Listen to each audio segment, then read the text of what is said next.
Yeah, he can tell time. Don't go any further. Steven, how are you? Okay, we'll call the meeting to order. Welcome everybody to the West Grey Committee of Adjustment, no, public meeting planning today. First order of business, I'm gonna ask, is there any declaration of pecuniary interest or general nature thereof on anything on the agenda today? I do have myself a transparency disclosure on zoning amendment 30/2024 that early in the stages back before 2022, I did some work on this file for the proponent, but I have not had anything to do with it, full disclosure, since May of 2022. And so that's just for transparency, and I'm making that declaration. Okay. Down to number 3, zoning amendment ZA 13/2025 444503 concession 8. And I'm going to ask that the public meeting be open for this file. And Ms. Noble, Ashley, anybody that's online, can you give them the details of participation, please? Thank you. And through you, Mayor Eccles, before I begin, at any point, if you get disconnected, you can dial 1-647-558-0588 and enter the ID for this meeting, which is 891-5626-2480. For members of the public, if you require any technical assistance, please send a chat message to West Grey Communications, and I will attempt to assist you. Thank you, Ashley. I have some functions here. Need to make an announcement. I would like to remind everyone that the purpose of this public meeting is to receive input from the public. Every person who attends a statutory public meeting required under the Planning Act shall be given an opportunity to make representation in respect to the proposed bylaw. All submission materials for this application are available at the West Grey Municipal Office during regular business hours. This meeting is an essential part of the decision-making process. Feedback received will be considered in the decision of West Grey Council. An explanation of how the public and agency comments factored into this decision will be included in the notice of the passing of the bylaw. Where changes made in the proposed bylaw after holding a public meeting, Council will determine if any further notice will be given respecting the proposed bylaw, and determination of Council as to the giving of further notice is final and not subject to review in any court, no matter the extent of the change made in the proposed bylaw. Got a little bit of feedback.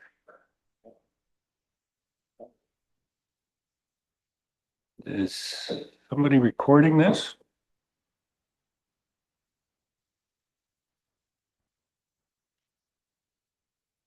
Well,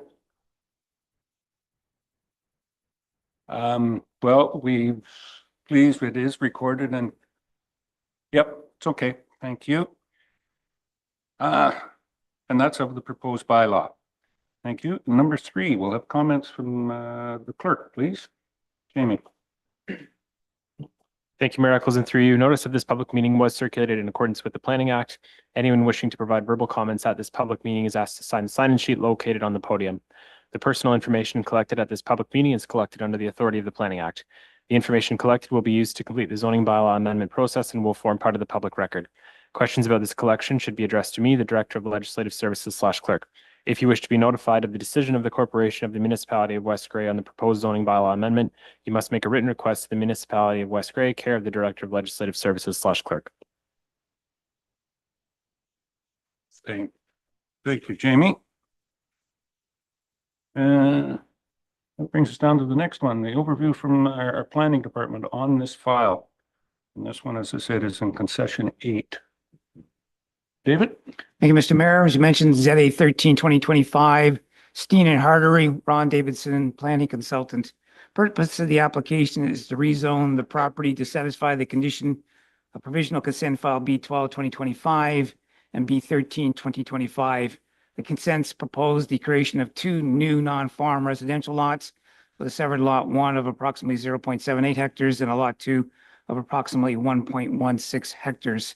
Ask Ashley if you could bring up the report on the screen, please.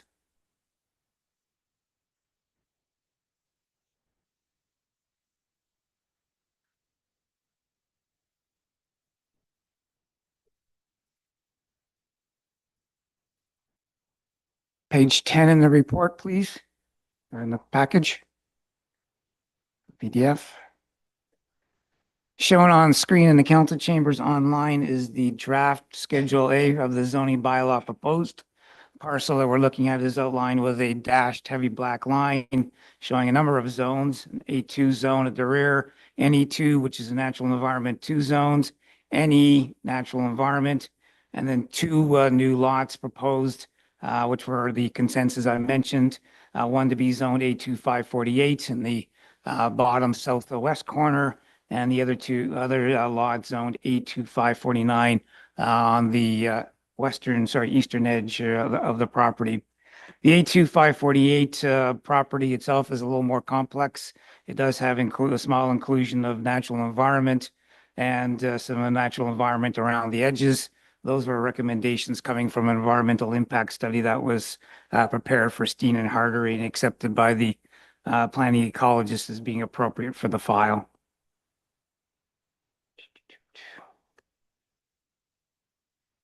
The lot is designated rural, provincially significant wetland and hazard in the County of Grey official plan with aggregate resource area and other wetlands and significant woodlands constraints on the lot.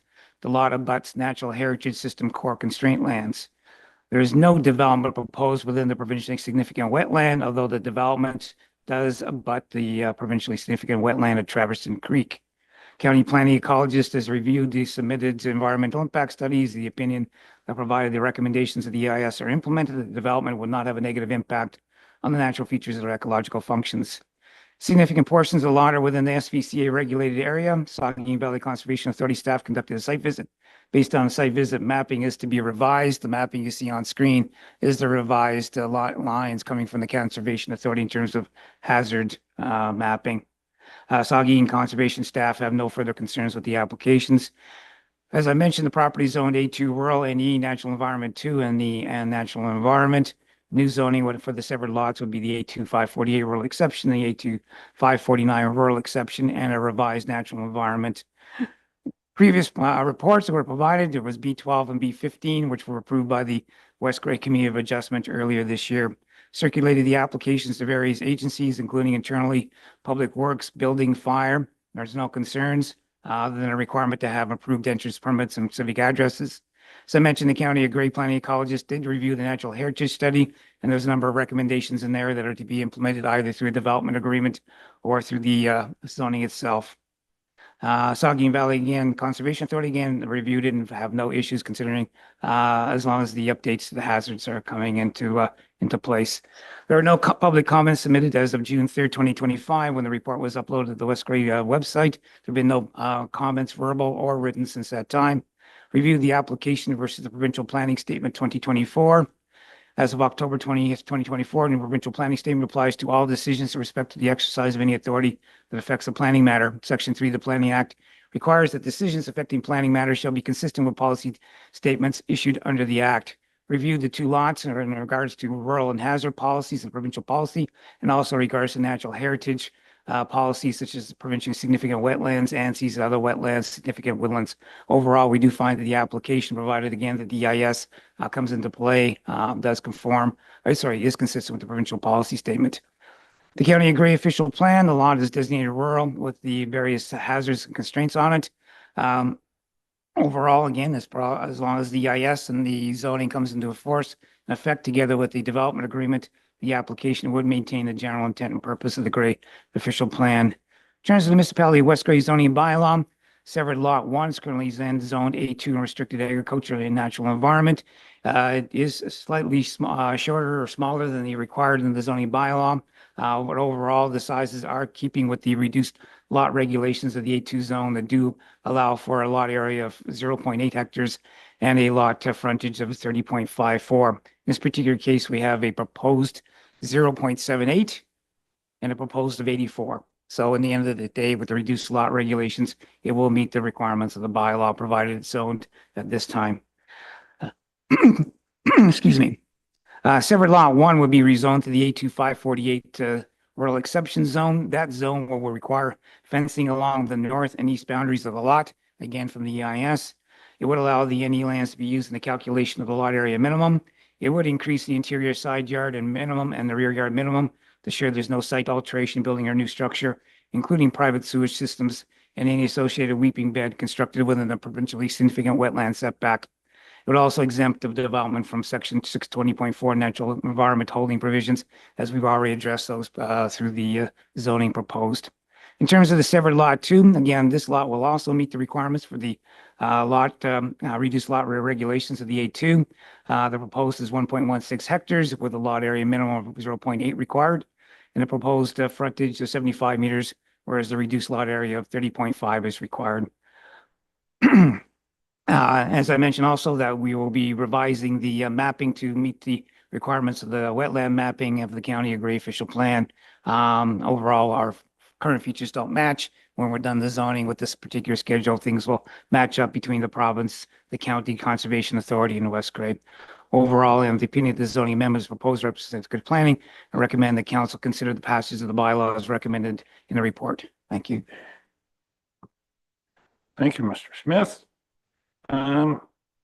With that, I'll ask the applicant. Does anybody for the applicant have anything to say? Mr. Davidson? Take the podium for us, please. Yes, good afternoon. Ron Davidson, planning consultant. I filed the application for zoning bylaw amendment and the applications for consent. I shall be very brief. Last month, the Committee of Adjustment, sitting here as the Committee of Adjustment, approved the two consents with the condition that the zoning bylaw amendment be submitted and approved. And so I've filed the application and we're hoping council will approve it. As you heard from your planner, it checks all the boxes. It conforms with the official plan and is consistent with the provincial planning statement. Unless there's any questions from council, I will sit down. You've got my permission. You can sit down, Ron. Thank you, Ron. At this time, I'll ask, is there anyone from the public that would like to have comment? And I'm going to start online. Ms. Noble, is there anybody online who wants to speak to this? No? Very good. Is there anybody in the audience who would like to speak to this? I guess you could ask. Yes, Jeremy, thank you.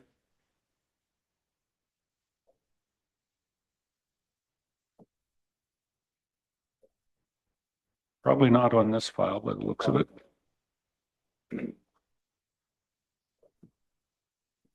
No. Okay. All right. No other questions? Any questions from council?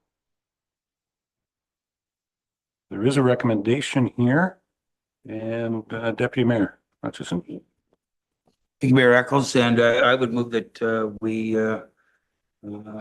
support ZA 13-T25 and have a bylaw brought forward by staff. Thank you. Seconder, Councillor Townsend. Any questions on the motion, the recommendation? Duly moved and seconded. Seeing none, then I will call the question. All those in favor? Any opposed? That is carried. Thank you. Very good.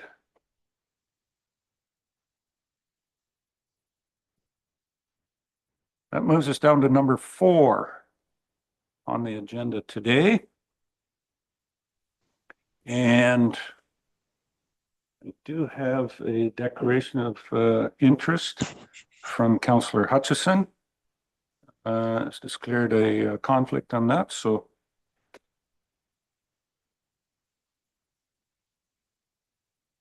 Yep, if you could.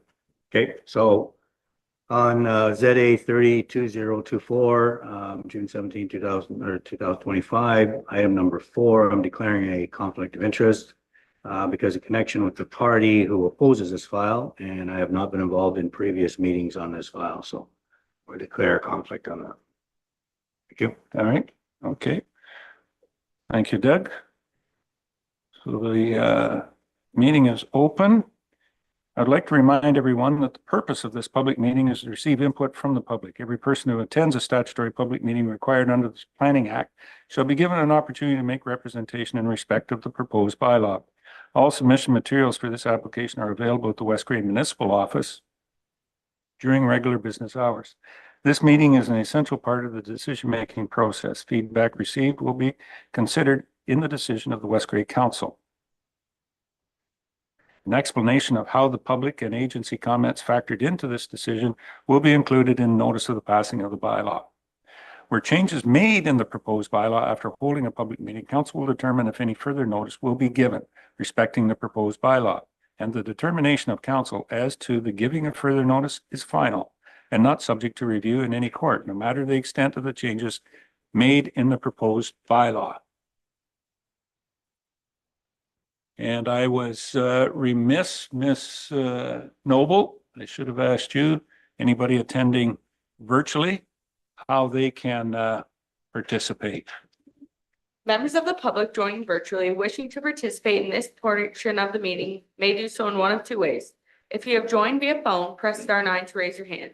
This will let us know that you would like to speak. Alternatively, *9 can also be used to lower your hand. If you have joined virtually, you can either raise your hand by clicking either the blue or yellow hand icon located in the bottom corner of your screen, or by sending a chat message to West Grade Communications, either stating that you would like to speak or what you would like read into the record on your behalf. Thank you, Ms. Noble. I'll have comments from the clerk. Jamie, please. Thank you, Mayor Eccles. Notice of this public meeting was circulated in accordance with the Planning Act. Anyone wishing to provide verbal comments at this public meeting is asked to sign the sign-in sheet located on the podium. The personal information collected at this public meeting is collected under the authority of the Planning Act. The information collected will be used to complete the zoning bylaw amendment process and will form part of the public record. Questions about this collection should be addressed to me, the Director of Legislative Services / Clerk. If you wish to be notified of the decision of the corporation or the municipality of West Grey on the proposed zoning bylaw amendment, you must make a written request to the municipality of West Grey, care of the Director of Legislative Services / Clerk. Thank you, Jamie. And I will ask overview from the planning. Mr. Smith? David? Thank you, Mr. Mayor. File ZA 15-2025, Martin Brubaker and Brubaker. Purpose of the application is to zone the property to satisfy the condition of provisional consent file B10-2025. The consent proposed the creation of one new farm lot approximately 50 hectares and a retained lot of approximately 59.8 hectares. Can I ask Ashley if we go to page 25 of 47 in the PDF, please?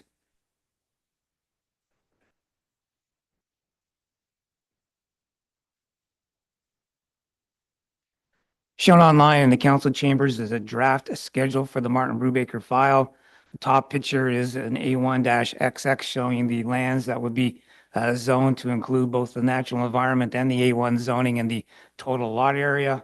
And the bottom portion of the drawing, an A1-YY, which would also allow for the NE lands to be included in the total calculation of the lot area together with the natural environment.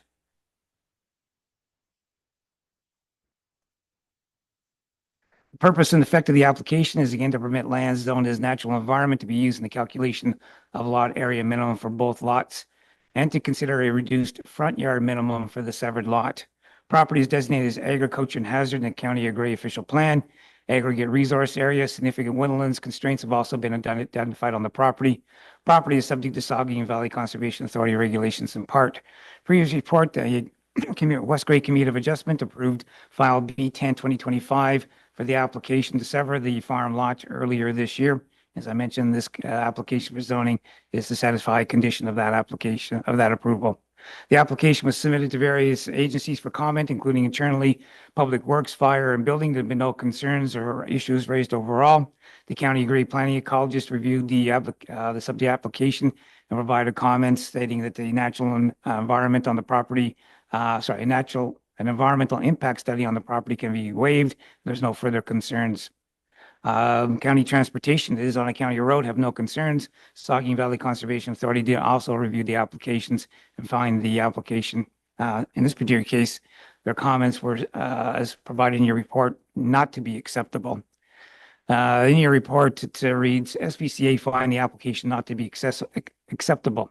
SPCA recommends that the natural environment zoning for the retained and several lots be maintained as per the existing zoning bylaw. There was some misunderstanding with the circulation that we provided the Conservation Authority. Circulation we provided them seemed to indicate that we were going to remove the NE and the property was going to be zoned 100% A1 special. That was not the intent. The intent was that the A1 and the NE were to be used, and the two of them were just to be used for the lot area. We have provided that clarification to the Conservation Authority, but their response did not come back in time for the update to this report for your consideration. And again, there's no changes to the NE. It would be straight A1 with the special. The NE boundaries are not changing at all. There have been no public comments submitted as of June 2nd, 2025. We've not received any written or verbal comments since that date when the application or the report was uploaded to the West Grey Planning site. We reviewed the application against the provincial planning statement. PPS applies to all decisions in respect to the exercise of any authority that affects the planning matter made on or after October 2024.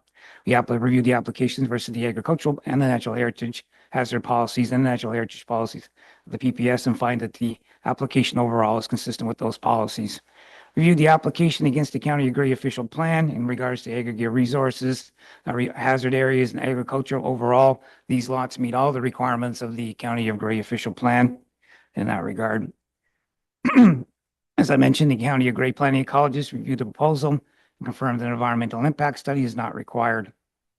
Overall, we do find that the application does conform to the relevant policies of the County of Grey official plan. In terms of the municipality of West Grey zoning bylaw, the lands are zoned A1 agriculture and NE natural environment.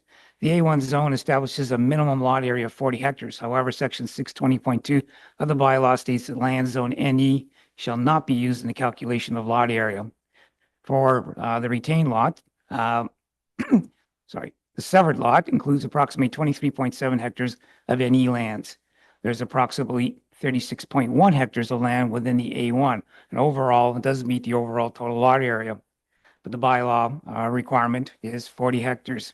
The use of NE lands as part of the lot area for agricultural lots is a common practice, especially in areas with significant acreages of natural environment. The West Grey zoning bylaw permits the NE lands to be used for agricultural purposes. It does, however, prohibit the construction of buildings and structures. So we're saying is that NE lands can be farmed.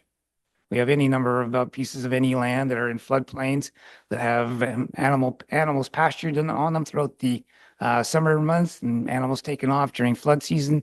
We have lands that are NE that are planted to crop and all the rest of it. So the concept of using them as part of a total farm acreage makes perfect sense. In that regard, we do find that the concept of adding or including NE lands as part of total lot area to be consistent with the overall intent of the West Grey zoning bylaw and represents good planning. We recommend that West Grey Council consider their recommendations provided in the planning report. Thank you. Thank you, David. Comments from the applicant? Any comments from the applicants? Mr. Martin, Mr. Baker? We're good? All right. Comments from the public. Is there any public? I'll start with being online. Ashley, is there anyone online that wants to comment on this application? Seeing none, is there anyone in the audience that wants to speak to this application? None? Then I'll turn to council or turn to the committee members. Any questions, or there is a recommendation there from staff that we bring forward the bylaw. Do I have anyone? Jeffrey, Councillor Shea. Do we need to poll the people outside? Sure. I guess we could. Glenn? Thank you, Jeff.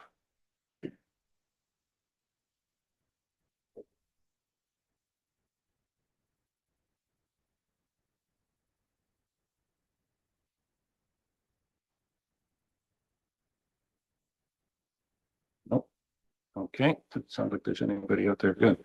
Scott, I'll move the recommendations as laid out in the report. thank you. Do we have a seconder? Councillor Shay? Thank you. Consideration staff reports at 8/15/2025, Martin Brewer Baker, council direct staff to bring forward bylaw to amend bylaw 37-2006 as it relates to ZA 15/2025. Any further questions or comments on the motion? Call the question. All those in favor? Any opposed? Declare that carried. Thank you. Okay. That moves us down. Thank you, gentlemen.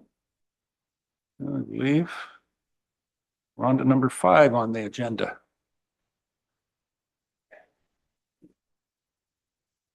And there seems to be a number. I'm going to make one announcement. Gentlemen, on the last one, they have left. If there's anybody that is in the audience that really doesn't want to comment, we do have a number of people out in the outer area lobby, but maybe some of them want to speak. If not, everybody's here to speak on 5, zoning amendment ZA 30/2024, 38/2063. Okay. We will open this public meeting on, as I said, ZA 30/2024, 382063, concession 4 NDR. Ashley, can you give us an update for anybody that would like to join virtually? Members of the public joining virtually wishing to participate in this portion of the meeting may do so in one of 2 ways. If you have joined via phone, press *9 to raise your hand. This will let us know that you would like to speak. Alternatively, *9 can also be used to lower your hand.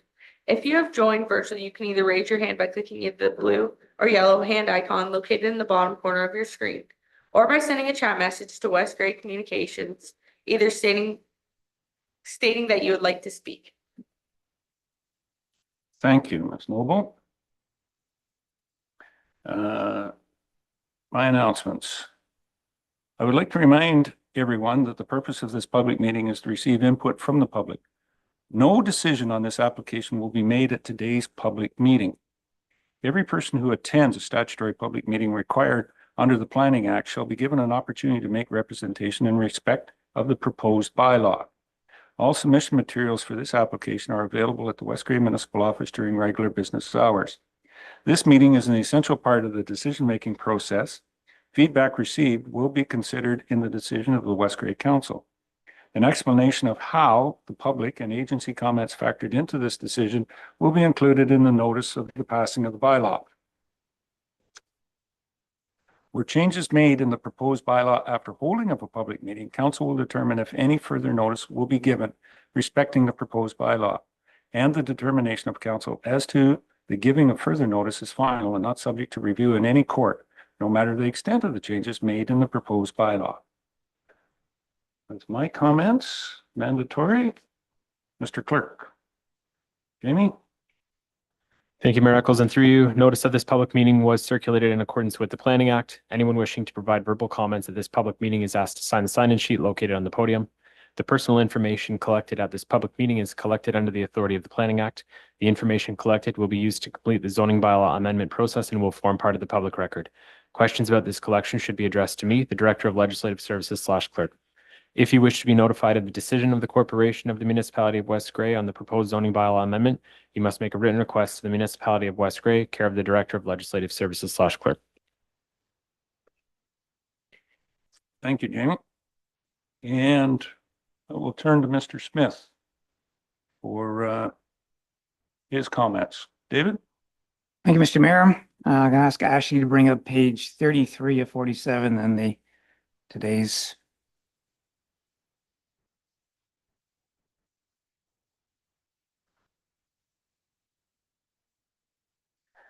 Mr. Mayor, Council files ZA 30/2024 for Tremble. The application proposes to change the zoning on the subject lands from A1 agriculture and natural environment to M4 extractive industrial, revised NE natural environment, and a revised A1 agriculture. The effect of the application is to allow for the establishment of a new aggregate pit. The aggregate pit would be a Class A above the water table operation. The Class A above the water table operation is an M&R classification, not a West grade, not a planning classification.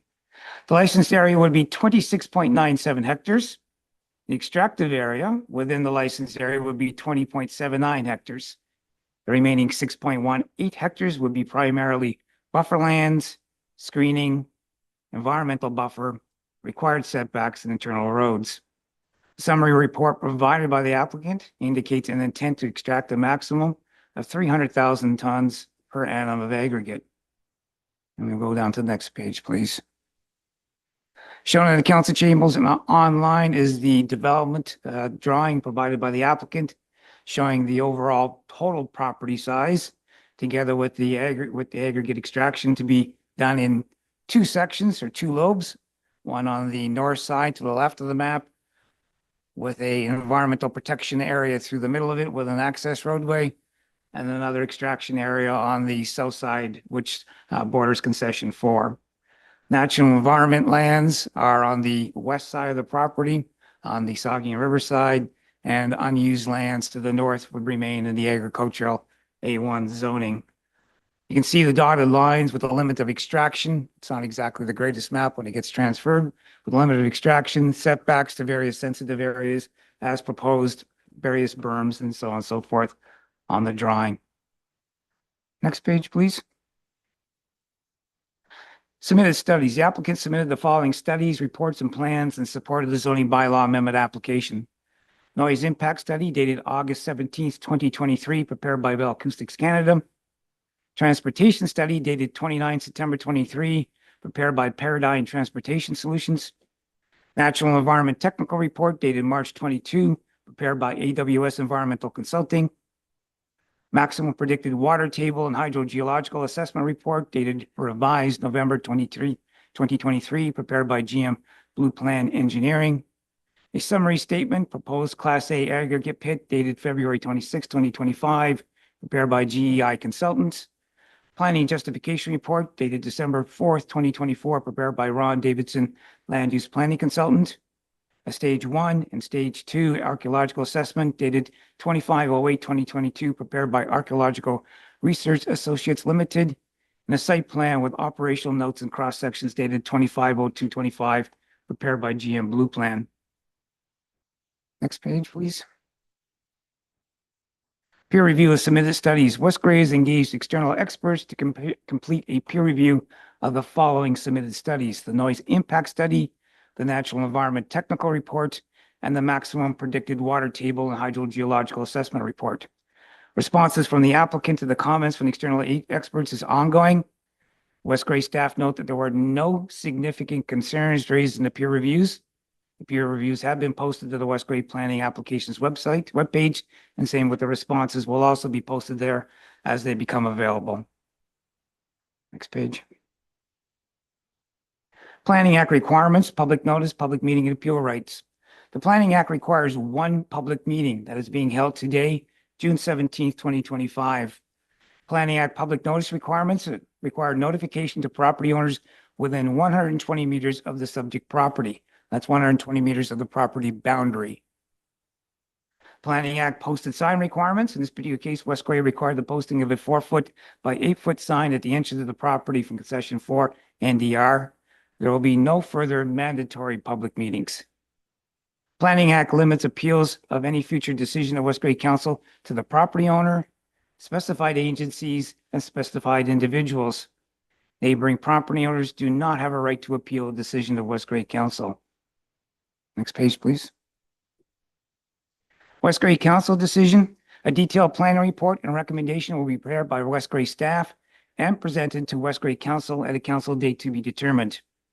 West Grey will provide a letter to those indicating interest in this application, providing the date that the planning report and recommendation is to be presented to West Grey Council. Members of the public who wish to address council at a future council meeting are to do so during the public comment section of a council meeting. Public comments are limited to 5 minutes per person at that time. Next page. Also in development is the haul route and construction agreement. West Gray is in the process of preparing a haul route and construction agreement between the municipality and the applicant. The agreement will be presented to West Gray Council at a council date to be determined. The agreement will establish a haul route the aggregate operator and its successors expected to utilize for those heavy trucks traveling to or from the aggregate pit. Next page. The Aggregate Resources Act process. The Ministry of Natural Resources and Forestry is ultimately responsible for the issuance of an aggregate license. M&R is responsible for the final approval of the operations and site plans. M&RF is responsible for the enforcement of the license, including any conditions listed on the operations and site plans. An aggregate license cannot be issued if a zoning bylaw prohibits the site from being used for the making, establishment, or operation of pits. Next page, please. On the screen shows the general location, or not the general location, shows the location of the property for ZA 30 2024 on the north side of concession 4 NDR to the east of the Saugeen River. The address is 382063 concession 4 NDR. Next. Gray County Official Plan, Schedule A. West Gray uses the County of Gray official plan as its official plan for areas outside of the settlement areas of Dermot and Newstead. For this file, the mapping shows the property to be designated agricultural with a hazard portion. Next.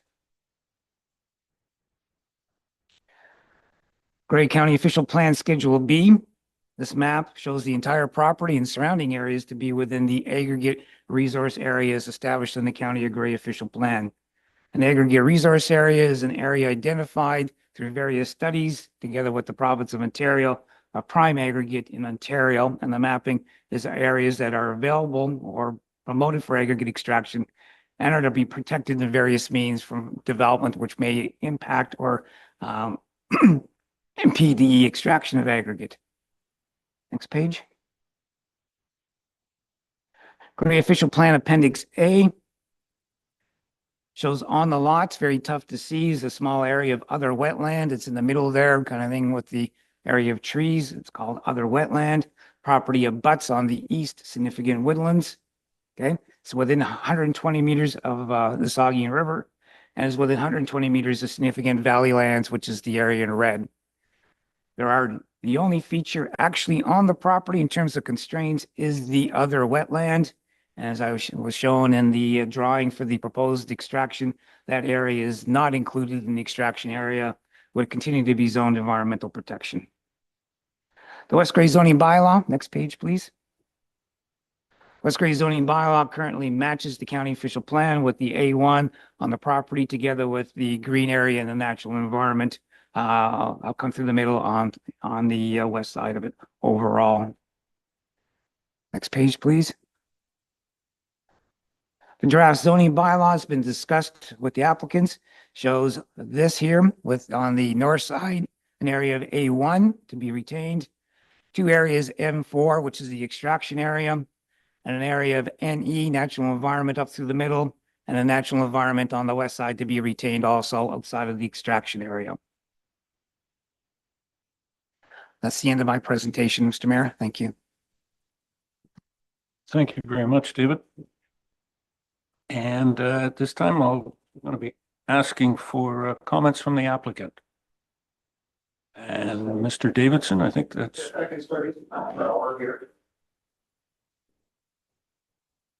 Do you mind please with our presentation? Certainly, yeah, if he's, please. Thank you. He is? Oh, there he is. Okay, if I sit. Absolutely.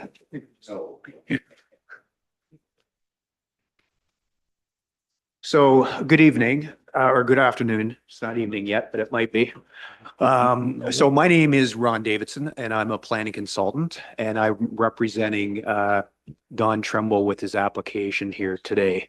As you heard from planner David Smith, there's all kinds of studies that have been done. And we brought the authors of most of those studies today. So if there's questions we can answer, we will try to do that. So first of all, Don Trumbo is here today. Don, would you mind sticking your hand up in the air? Just that's Don. Don's a local home builder. He owns Can Do Homes. Some of you may have heard of him. His son is Jay. Jay, can you stick your hand up? Jay runs his own business, JT Excavating. Anyway, I thought I'd introduce those. Matt Nelson is the aggregate consultant, and he's also a hydrogeologist. You heard some work was done by GM Blue Plan. They've changed their name to GEI, so if anybody gets confused, the correct company name now is GEI. And with him is a fellow hydrogeologist, Kim. And beside Kim is another Matt, and Matt is the traffic expert. So if you have questions regarding traffic, hopefully you can answer them. And lastly, but not least, there's John. And John is the noise expert. He's an engineer that specializes in noise and sound. Not joining us is the ecologist. The ecologist wrote the environmental impact study. He's not able to attend today, and he sends his regrets. So I'm going to do a brief presentation. I hope to be done in about 5 or 6 minutes. And then that's it. The rest of the consultants here today will not be doing a formal presentation. They're here to answer questions. And those questions, like if there's specific questions, we will try to answer them now. The last thing we want to do is get into a debate with anybody in this room. Otherwise, like I said, we might be here for the rest of the evening. But what we will do is we will address the concerns and questions that are raised today in writing, and we will provide a written response back to the planning department. And they can hopefully factor those comments, attach them to the report that you heard David Smith will be writing in the future. So like I said, Don is a home builder, and Jay runs his excavating company. And between the two of them, they utilize a fair amount of aggregate. And they've been doing that for years. Unfortunately for them, the area's largest aggregate producer just recently bought out one of their competition, another decent size aggregate producer. And unfortunately, when you start reducing a competition, the price of a product will go up, and that's what has happened. And for this reason, Don and Jay want to have their own source of material. Just so as to not mislead anybody. That doesn't necessarily mean that they won't be selling sand and gravel to other people if they wish to do that. But the reason why they want to start the pit is for their own businesses. So to start off, and I'm going to try not to repeat anything Mr. Smith has already said, but there are two processes.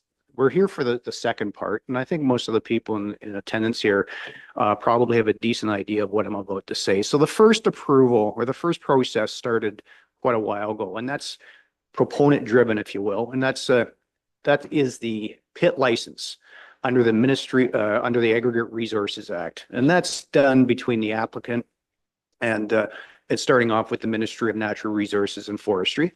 That process involves the applicant, and that would be in this case Matt Nelson from GEI, circulating the application to various agencies for comment and dealing with those agencies and trying to get them on board. It also involved a direct consultation with the general public. There was a public information session that was held a while back. There were issues raised. There were back and forth letters trying to address the issues of the neighbors. And the team was not successful in making everyone satisfied. And it's my understanding that there are about 13 or 14 what we call objectors under the pit license. The Ministry of Natural Resources will decide if those objections are valid, and will make a decision as to whether or not an Ontario Land Tribunal hearing will be held under the Aggregate Resources Act. Based on my experience, and I seem to have lots of it with gravel pits, I see no reason why the ministry would not be referring this to the Ontario Land Tribunal. So the bottom line is, set aside the zoning bylaw amendment application process that we're dealing with today. This matter will end up at the Ontario Land Tribunal. With regard to the other process, and that is what we're talking about today, and that is the amendment to the West Grey zoning bylaw. And we are attempting to rezone a portion of the property to extractive industrial to allow for obviously a gravel pit operation. As you heard, council's not being asked to make a decision today. That will come in the future. There has been a significant amount of work that's been conducted by the team of consultants. Mr. Smith had that up on all the reports on the overhead just a few minutes ago. I wrote a planning justification report that looked at official plan conformity and consistency with the provincial planning statement. A lot of my comments were based on the other experts that are, again, wrote reports and are in the room today. There's a summary statement that was just a general report, a few pages long, that explained about the proposed pit, the amount of material to be removed, a summary about the haulage route, etc. The hydrogeological assessment was prepared, and that was to assess the pit's potential for significant impacts to the local groundwater aquifers, natural environment features, and water supply associated with the operation.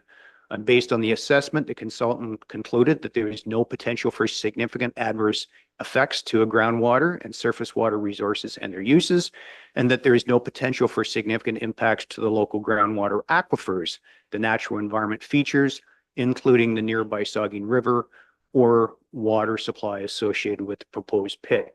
As you heard today, West Grey, even though we have no agency concerns, West Grey has peer reviewed, has asked that this hydrogeological assessment be peer reviewed, and it has been. Mr. Smith looked after that assessment and hired another hydrogeological firm to do the work. We've received those comments and we're back, and our consultant has responded, and we're in the process of kind of going back and forth, if you will. As you heard from Mr. Smith, though, there are no significant outstanding concerns. I should indicate that the assessment that was prepared by our team recommended well monitoring to confirm water table elevations on a seasonal basis. And that recommendation is stated on the operations plan, and the operations plan forms part of the pit license if this gets approved.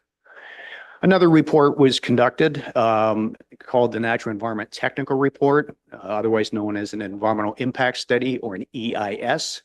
And that study was to take a look at the subject property and all lands actually within 120 meters of the area to be licensed. And it was to take a look at the potential impact of the pit on any natural heritage features in the area, or that anything to do with the natural environment. The recommendations of that report have been factored into the design on the operations plan, and the ecologist, though, is satisfied that there'd be no negative impacts on the natural environment. You heard Mr. Smith say a couple minutes ago that the county ecologist has conducted his own peer review, because that's what he does, and he is satisfied that there will be no impact on the natural environment, provided the recommendations in the EIS are carried forward into the site plans, and they will be if this is approved. A noise impact study was also undertaken to identify potential noise sources, to predict the resulting sound levels at noise-sensitive receptors, such as houses, campgrounds, due to the operation of the pit, and to recommend mitigation measures to meet the province's guidelines where required. And the noise expert concluded in his report that even under the worst case operations of the pit, worst case scenario operations of the pit, the site will be in compliance with the province's noise guideline limits.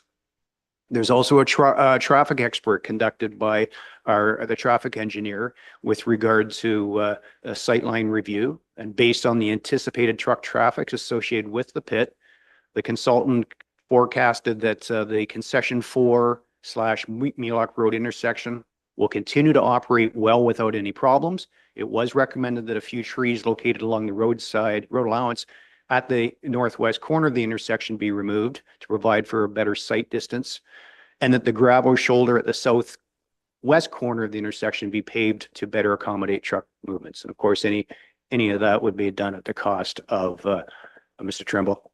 And lastly, there was a stage 1 and stage 2 archaeological assessment conducted for the property. There was something found on the one site. It was not an Aboriginal find. It was a European settlement find And rather than do a stage 3, they just decided to remove that small area from the licensed area. So that's not a factor. That's it for the studies. And I am getting close to being at least halfway done, if not 3/4 of the way done. So yeah, like I said, the application, there's still a couple of things that are outstanding with regard to peer review, and we are working on that right now. I won't go through exactly all the details of the pit. You heard Mr. Smith go through that. So there's no sense in going over that any further. One thing that was of very much importance to this is the fact that, and this was shown on the screen a few minutes ago in orange, the entire site is identified in the county official plan as being an aggregate resource area. This means there is a prime source of sand and or gravel on the site. The County of Grey official plan, like it or not, strongly endorses the very least the protection of sand and gravel for future aggregate production, and also supports gravel pits. And this basically comes straight down from the province, and I'll get into that in this. So to be clear, the official plan does allow for a gravel pit on this property. That's not to say, though, you don't have to address other issues, and those other issues with regard to noise and impact on the natural environment and other matters need to be addressed and have been addressed. Now, there is in the official plan, there is a statement in there about looking at cumulative impact, like not only look at this pit, but other ones that exist in the area. And there is another pit about 650 meters to the southwest of the subject property. And there's also another pit that is proposed to the west as well. And I'm not sure what the status of that application is. And anyways, the county official plan wants us to take a look at the impact that if you had 3 pits up and running, what would that impact be? And that that cumulative impact study has in fact been done. GEI, during the Aggregate Resource Act process, was asked by the County of Grey Planning Department to address it with respect to noise, dust, and traffic. And that was done, and the county accepted the conclusions of the aggregate consultant. That's all I'm going to say about the official plan conformity. With regard to the provincial policy statement, like I said, it too is very much supportive of gravel pits. And I think one thing I need to point out here is it places the provincial planning statement places a high priority on protecting mineral aggregate resources for long-term use. And I'm going to quote section 452 of the PPS. Because I think there'll be some people here that'll want to talk about the need and would suggest there's no need for another gravel pit. So anyways, 452 reads, and it's entitled Protection of Long-Term Resource Supply. As much of the mineral aggregate resources as is realistically possible shall be made available as close to markets as possible. Demonstration of need for minimal aggregate resources, including any type of supply or demand analysis, shall not be required, notwithstanding the availability, designation, or licensing for extraction of mineral aggregate resources located locally or elsewhere. So this policy is clear. The issue of demand or need, whatever term you want to use, is not relevant. When the pit license is brought before the Ontario Land Tribunal, and unfortunately we think it's going to go there, the tribunal will not listen to that argument.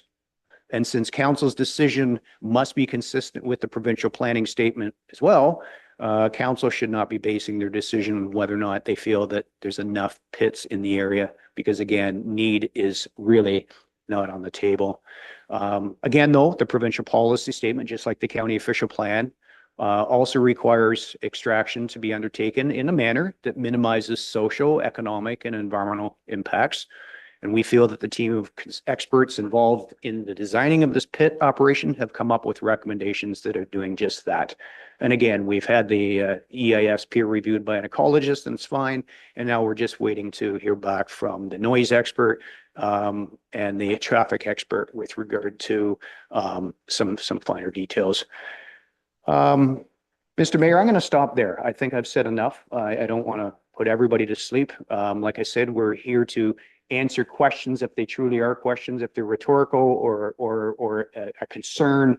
And it really doesn't, it's really not a question asked. We will get back to everybody. We promise. Any report that we write will become public information. Thank you for your time. Thank you, Ron. And that's it for the applicant side? Okay. Comments from the public. I'm going to start again with Ashley. Ms. Noble, do you have anybody online that would like to speak at this point in time?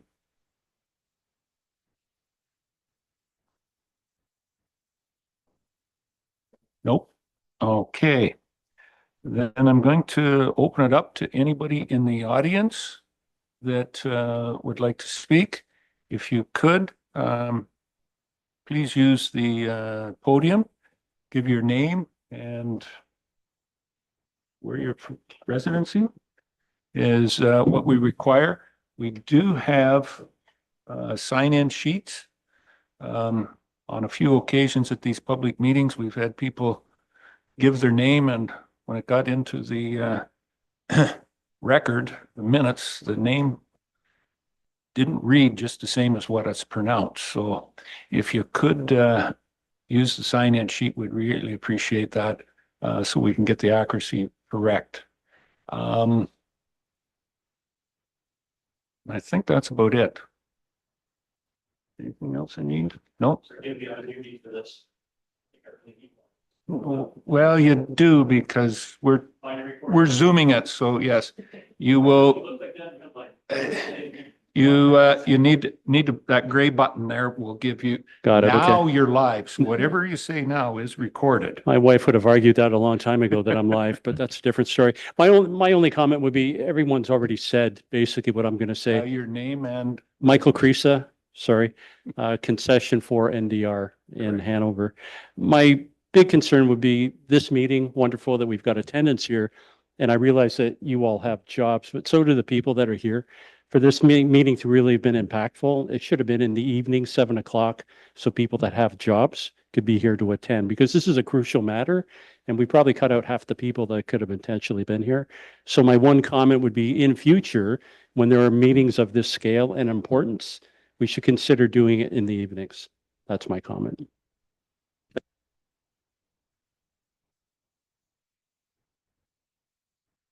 anyone else?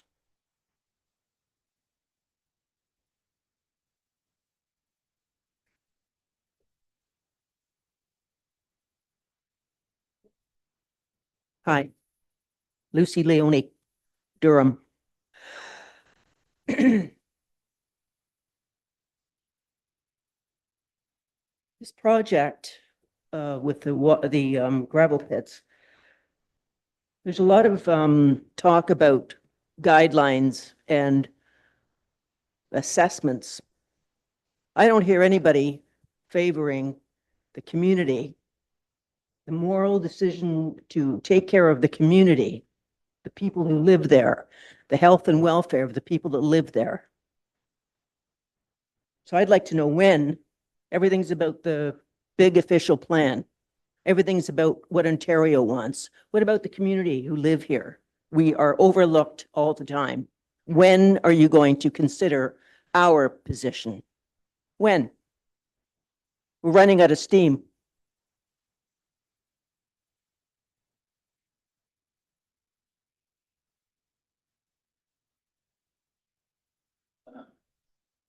So changing bylaws and zoning in order to accommodate something that is detrimental to the health and welfare of our community is insane. So again, we want you to consider this from a moral position, a sensible position where the community, the people who live there, for their health and welfare, not only that, but the ecosystem. Nobody looks at that. You think it's just because it's the official plan, it's going to be okay. It's not. So I'm requesting, along with my friends here, that you consider these points strongly. Thank you.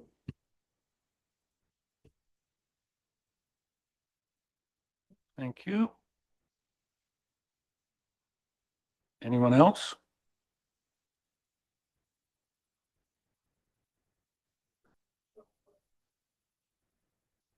It's good, but there's no pen, Kevin. Good afternoon. My name is Lloyd Lemon. I'm a sole proprietor of Lloyd Lemon Geoscience Consulting. I'm out of Owen Sound.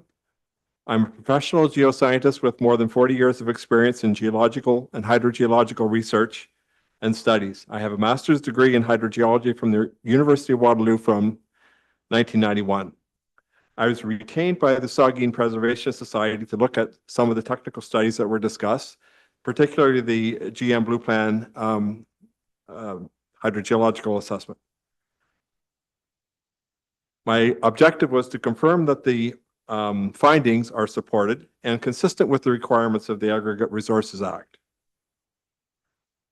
The primary requirement for an aggregate resource or an aggregate operation above the water table in Ontario is for a professional geoscientist to conduct technical studies to establish the maximum predicted water table.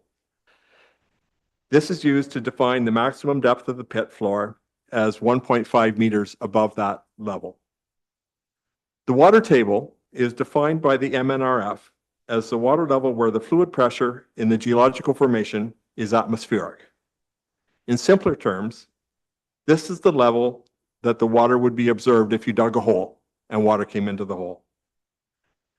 In a well, this is the level where the water will be observed in a well with a very long well screen.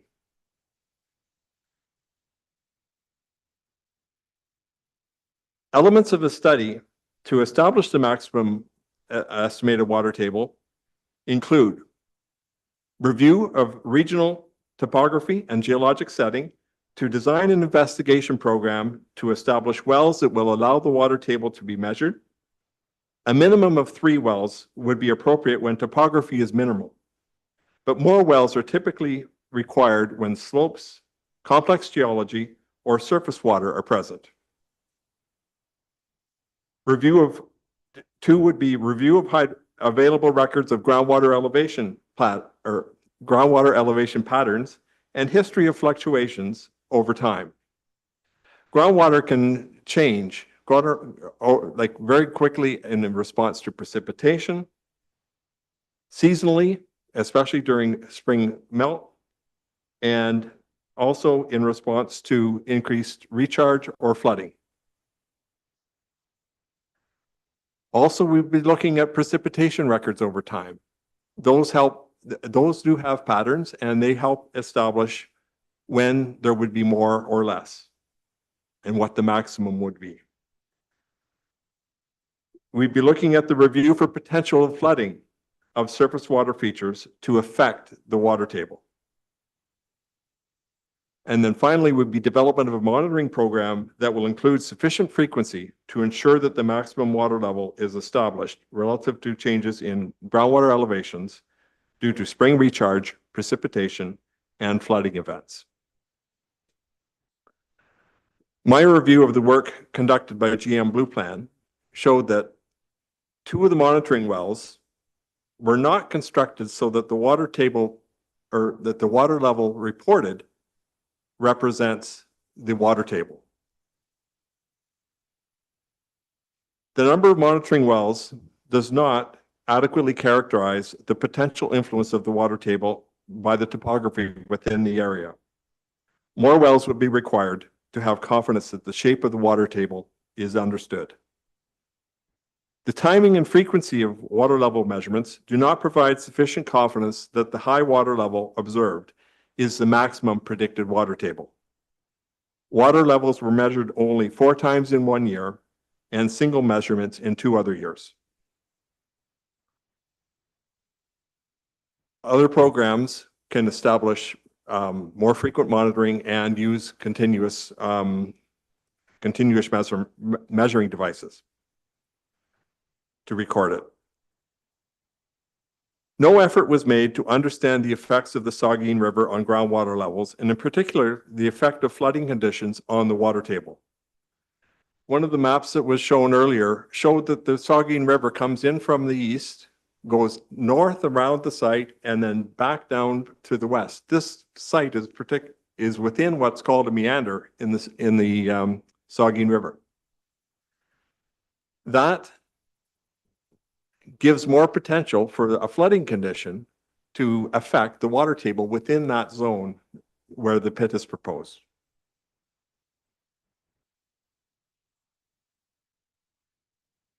So the net outcome of that is the water table may be higher in flooding events, and particularly if a significant rainfall event happens during flooding. There is no consideration given in the reports on the effect of removing relatively fine-grained superficial soil on the potential infiltration through the pit and how this might affect the maximum predicted water table. In conclusion, it is my opinion that the GM Blue Plan study does not provide sufficient confidence that the maximum predicted water table has been identified.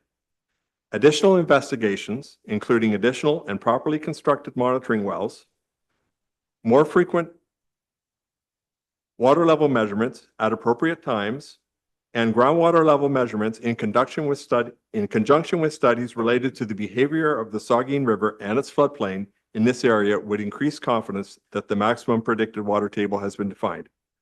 Thank you for your attention. Thank you, Mr. Lemon. Anyone else? Yep, please.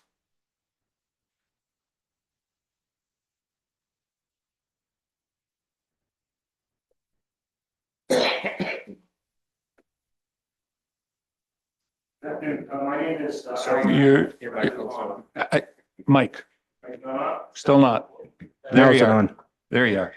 I live on, we live on, my family and I live on concession 4, part lot 24, which is one lot away from the proposed quarry. Mr. Mayor and councilors, Excuse me, Alan, yes, can you say your name again? Just, Alan Ashton, thank you. From concession 4. Yeah, concession 4. good. All right. You've established that. We have previously submitted a much larger document in opposition to this proposed quarry, which was, you've also seen. I went through all of the technical reports as well and had issues that I raised and were sent back. However, they were not resolved to my satisfaction. But I'm going to touch on, maybe other than the first item, I'm going to touch on some more socioeconomic areas. This proposed quarry will be a land use that contravenes standard and land use planning principles. This is essentially a residential area, considering the numerous non-farm residences and recreational uses. Given the concentration of people living permanently and seasonally in close proximity to the property, this is not unlike putting a quarry in the middle of a small village. I'd like to draw your attention to Grey County Official Plan Policy, Part 5, Section 5.2.2.6, which suggests aggregate extraction not occur on lands where existing incompatible land uses and patterns of development already exist and serve a longer-term interest than aggregate extraction. So to me, that says a lot right there. A quarry is neither compatible nor belongs here. This was a residential recreational area first. Our property is the first residential property due east of the subject property, actually within a few hundred meters. And as such, the prevailing westerly wind will ensure we receive the highest concentration of dust and noise. As you may know or may not know, silicate dust exposure is now known to cause silicosis, scarring of lung tissue, making it hard to breathe and can be lethal. Our drinking water is also at risk. But aside from the safety issues, the most devastating effect on us and our neighbors is property devaluation. Gravel Watch Ontario and published research shows that properties within half a kilometer of a pit dropped in value by at least 25% or more. We have invested our lifelong earnings into this property, and this represents the bulk of our equity. We are likely to lose at least 25% of our property value. Our neighbors will face the same fate. This is not fair. How can someone be allowed to take hundreds of thousands of dollars from us? Ontario's Municipal Property Assessment Corporation has acknowledged the negative impact that aggregate extraction operations can have on property values and have begun to reduce assessments on some properties. An approved pit in this location will trigger a request for amended MPAC assessments and a resulting loss of tax base for West Gray. Conservatively, this is a loss of millions of dollars of property value and resulting tax base for West Gray. Concession 4 is currently a tar and chip design. The current road surfacing is not designed for high traffic and used by heavy equipment and will cause damage. Given the current conditions of bridges and roads in West Gray, everyone knows what Mulock Road is like these days. I do not believe that West Gray is prepared for increased damage and has the funds to address this. The question is, who will pay? As our elected officials, among other things, we expect you to protect the residents of West Gray. In this case, hundreds of permanent and seasonal residents will be adversely affected should this application proceed for the benefit of one person. We ask you to consider the impacts of health, safety, loss of our right to peace and quiet, the financial impact to our life savings and equity. How would you feel if you were threatened with this industrial operation within a few hundred meters of your residence? How would you vote? You know, it was not that many years ago that we realized the threat of secondhand smoke and put in place measures to remove that threat. I see little difference between that and having to endure noise and dust secondhand. We built or bought our homes there for a reason, the beauty of this part of West Gray, the safety, peace, and tranquility. Thank you for listening. And please do the right thing.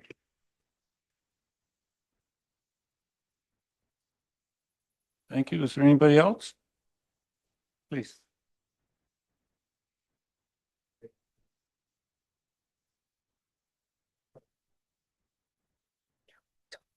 Yep, bring it down. Hi, everyone. I'm Sarah Hopkins. My family is called Bannock Home for over 100 years. I currently live on Allen Park Road. Mayor and councilors of West Gray.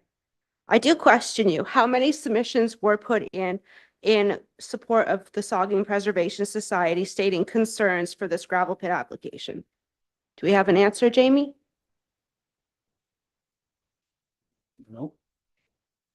How many opposition letters or? How many submissions? comments were put in? Look to Dave or Colin. Okay, there. We'll count them when we bring a report forward to council at that time. I look forward to having the answer. Do remember that you people, the councilors and mayor of West Gray, that you are elected by the people to do what is in the best interest of us all.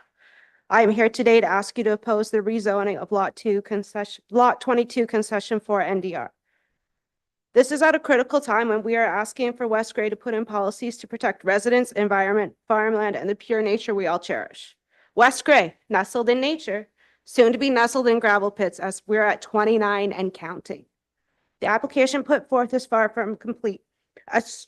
A traffic study that encompasses the unavoidable bridge closure on Concession 6, the impact to our infrastructure that we cannot afford to maintain even as it is, even with close to double-digit property tax hikes year after year. Are you hearing the frustration of an overburdened taxpayer who you are supposed to be representing? The loss of farmland is hurtful to our community. Once it's gone forever, never to be the same. This goes for our natural environment. To break up the corridors of woodlands, the fauna need to survive is shameful. All this to leave scars on the earth and profit in one man's pocket. The loss of tourism dollars far outweigh any benefit of this gravel pit application going forward, from the RV park to day trippers who all come to enjoy the tranquility of the river. It is unimaginable to think family homes, the river, and sensitive ecosystems will be surrounded by gravel pits. Yet here we are asking you to say no to rezone. I stand with the Saugeen Preservation Society. I hope you will too. Stand with the people and the community at large and do what is best for West Gray. Thank you.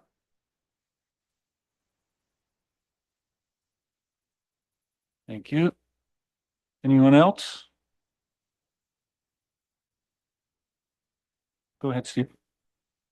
And yeah, do you want to, nobody, everybody's left? Okay, thank you. Yeah.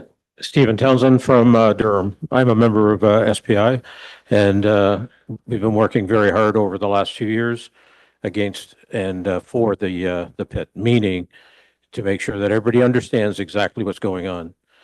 The previous speakers have talked about the responsibility of council. Having been there, I know what they mean, and that's the view you should have. I really haven't seen a lot of action from council to get the side from the public and the residents and those impacted. Don, you've been out knocking on doors in the last week or so. I think you're getting your eyes opened as well about some of the things that are going on and some of the impacts you're about to have. We talk about the tourism. The campground up there has 3,575 campsites, visitors up there, and that doesn't include the day people, right? That is just the people that come seasonally and spend for more than a day or so. In addition, that's over 19,800 nights that they have rentals, if you include the day. That's a lot of people, that's a lot of impact. Those people come up there for the quiet, for the relaxation, to get away from the city, get away from the hubbub. That camp is 0.9 kilometers away from the site, not considered. If you read the noise study, what does it say? It says nothing north or east is there within that range, within the kilometer, but it is. We know that for a fact. Now, when you think that that wasn't looked at, it's an example of one of the reports that has issues. From day one, and Mr. Trimble was there, he heard all the concerns about the environment, other concerns. No environmental person showed up. The second time, no environment person showed up. The letters that were sent out weren't delivered to the right address or the right people. Response address was wrong. The reports even that we got from the peer, I don't know how many concerns were actually shown there. The wrong number of trucks were used to talk about the noise and traffic. How can you approve something when you've got inaccurate information? That's from your peer review person or company. The cumulative study, if the trucks volumes were wrong, so was the cumulative truck study. We know how many trucks are there. We know how many trucks are in the applications. We also know that there's others in the wind. We've got the expansion of Walker. We know that's going on. Where was all that considered? And if it's only considered in noise, why isn't it considered in traffic? So those reports themselves give you that kind of feeling that there's no vetting of those reports. You take them as gospel, and at the last minute, you do a peer review. So to me, that's really huge. I think you have the responsibility to make sure that information is factual. It does in fact represent what in fact is there and the impact it's going to have. You heard the hydrological from Mr. Lemon. It's quite different from what you've read. I'm not surprised because the things we've seen from GM, even the GEI now, even their responses to the objections, because I am an objector, even there, they actually don't answer, they don't give recommendations, they discuss. That's all they do. They'd never come up with it. When they actually send you the final form to say, comment on whether or not the objections have been, the suggestions to the objections you have been addressed, all they do is say, see a report that doesn't have suggestions. That's not the job they should be doing.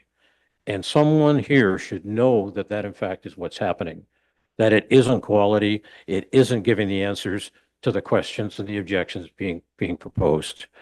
So I really believe there's a lot more work for council before this gets approved. I understand you may have timelines. Sorry, timelines are not people. People need to be considered. The timelines become secondary. So there should be two parallel activities happening. How many here have actually gone up, talked, seen the people in the area to see the impacts? I bet you not very many. And that needs to happen if you need to understand. And I will give Don credit for actually doing that. Late in the process, but he's doing it. And that's more than I think has probably happened around the table. I hope not. And that's not an accusation. I'm saying I wonder how many are there. So there are a lot of questions out there that need to be answered. Everything that comes out of the WSP peer review, there was a lot of questions they were asking back or comments that they didn't understand. If they didn't understand it, it's not a well-written report. It just supports the examples that we're saying. So I'll leave that with you, but I think there's a lot more work that needs to be done before you start making decisions. Thank you. Anyone else? Oh, go ahead.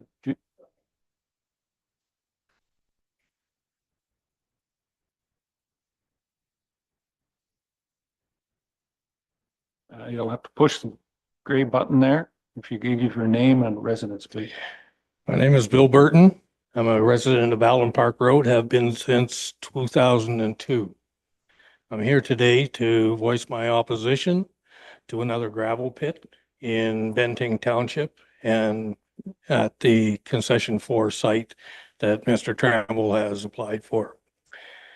Speaking from experience, in 2006, when we first opposed the opening of a wayside pit for exclusive West Gray use, at that time owned by Mr. Ken Stadnick, we came away from that disappointed that West Gray had approved the west side pit because we knew it would be just a matter of time before the application for a full license was made.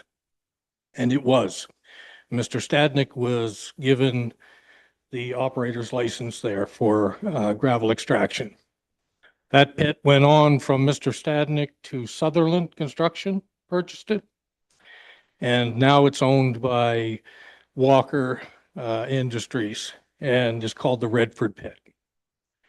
I can assure you the years of observing the behavior of aggregate operators, they're not good neighbors. They haven't been good neighbors in that area. There were stipulations put in place at that time about access to the pit being exclusively from Gray Road 3, entering and exiting. No traffic was to travel in the other direction or up and down Allen Park Road.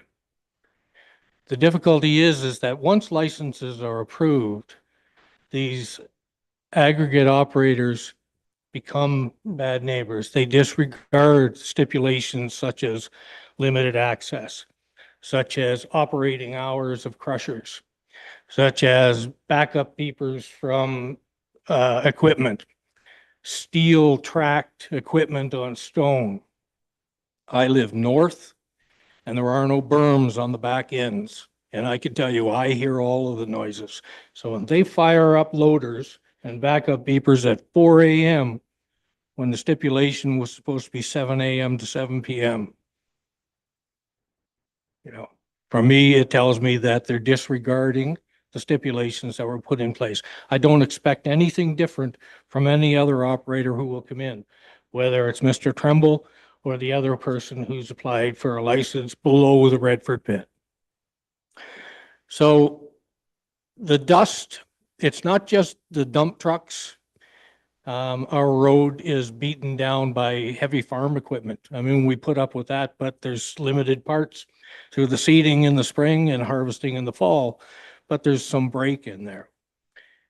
It's pickup trucks with, you know, diesel tanks on the back and things. You know that they're coming from operations such as the gravel pits. And beer cans thrown out on Allen Park Road. I pick up probably 2 or 3 beer cans a week on Allen Park Road because it's used for traffic for the smaller trucks, which is fine.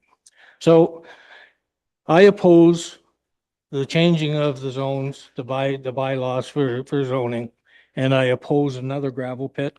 I'm really disappointed that there's so many gravel pits that are inactive in West Gray that couldn't be utilized, that we need to open new pits rather than continue to operate pits that had been previously approved and now sit dormant. So just wanted the mayor and council to know that I'm not alone. Other residents of Allen Park, we've had people who have lived there for several years now sold their homes. Several of them. Right? They don't want to live next to, it's bad enough living next to one pit, but, you know, living next to 3, well, that's unacceptable. So please accept my opposition. I did forward a letter to Mr. Exweiler and to each of you in council. And I am vehemently opposed to another pit in that section of West Gray.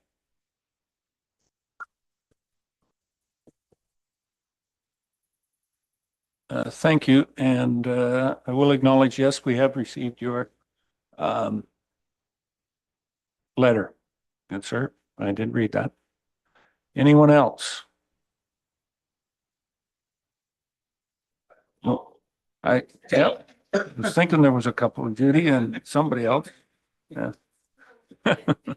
Well, jump up and be next. Turn your mic on there, sir. A little bit dry, but I made it today. Give your name, please, and My name is Jason Jacobs. I am a professional crusher operator. Nobody sees me because I'm at the bank making your spec gravel for your roads, for your foundations, for everything that you do with gravel. I'm one of those guys that nobody sees. Okay? Everybody drives on the roads. Everybody has a house to live in. Heck, a lot of people earn an income out of this industry. Me, myself, I do too. There is no way that we economically can grow our area without aggregates. There's no way. These gentlemen that are proposing this, it needs to happen. The jobs that are made, starting from gravel, it's just right across the spectrum. Electricians, plumbers, carpenters, everybody out there going to work every day needs aggregate. It's unfortunate. Sometimes it's in the wrong area, but hey, we've got neighbors with gravel pits. I have worked and crushed spec gravel for everybody in this area. I grew up here. I live in Elmwood. Everybody, Miller, Walker, Cedarwell, absolutely everyone. And we are the guys that get overlooked. Honestly, you want to start the economy? Start the gravel pits because we need the gravel. The pits are getting used up. It's not about just going into this pit and, oh, there's some stone in the bank. I make it. I look at the aggregate tests and go into the bank for specific materials to make your spec gravel. You can't find it in the bank anymore. They're used up. This area here, it's good stuff. You're not going to find any better material to build anything with. We can make what you call farmer gravel, where it'll work for shoulders and this and that. But you want good cement, sidewalks, asphalt, we need good product to do it. That's just the bottom line. We can't change it. You can't build an economy. You can't have the jobs. You can't have any of it without supporting the aggregates industry all the way around. I am not a public speaker. I'm nervous as shit up here, to be honest with you. okay. I'm a socially distanced man. We are officially a pillar for everything. Shelter, food, it all happens at the gravel bank, at the bank down the street, all over. But you're not going to have income. You're not going to have economical growth. You're not going to put houses up. You're not going to support our economy in our local area without it. That's pretty much all I have to say about it. If there's a compliment, you did well, sir, for somebody that doesn't like public speaking. I'll go back to the gravel pit. I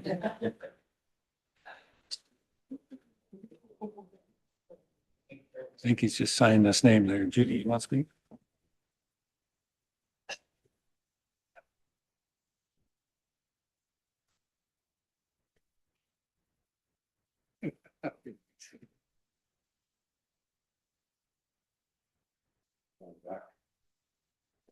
No, oh, you know, it's going to sign it.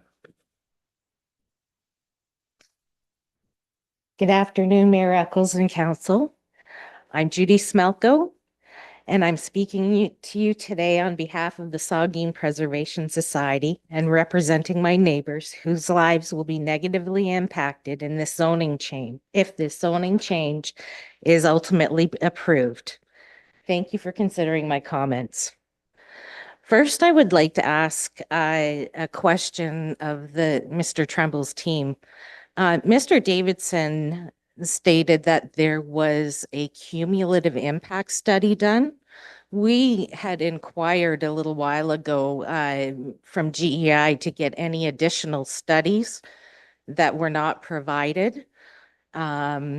So I am not aware of a cumulative impact study. I do know that there was communication between Gray County and your team, where GEI or GM Blue Plan, I'm sorry, I don't know which one it was, had discussed the cumulative impact with them. And it was just through that discussion that they had signed off on it. So if there is a cumulative impact study, or any other additional studies that we have not been provided, I would appreciate that.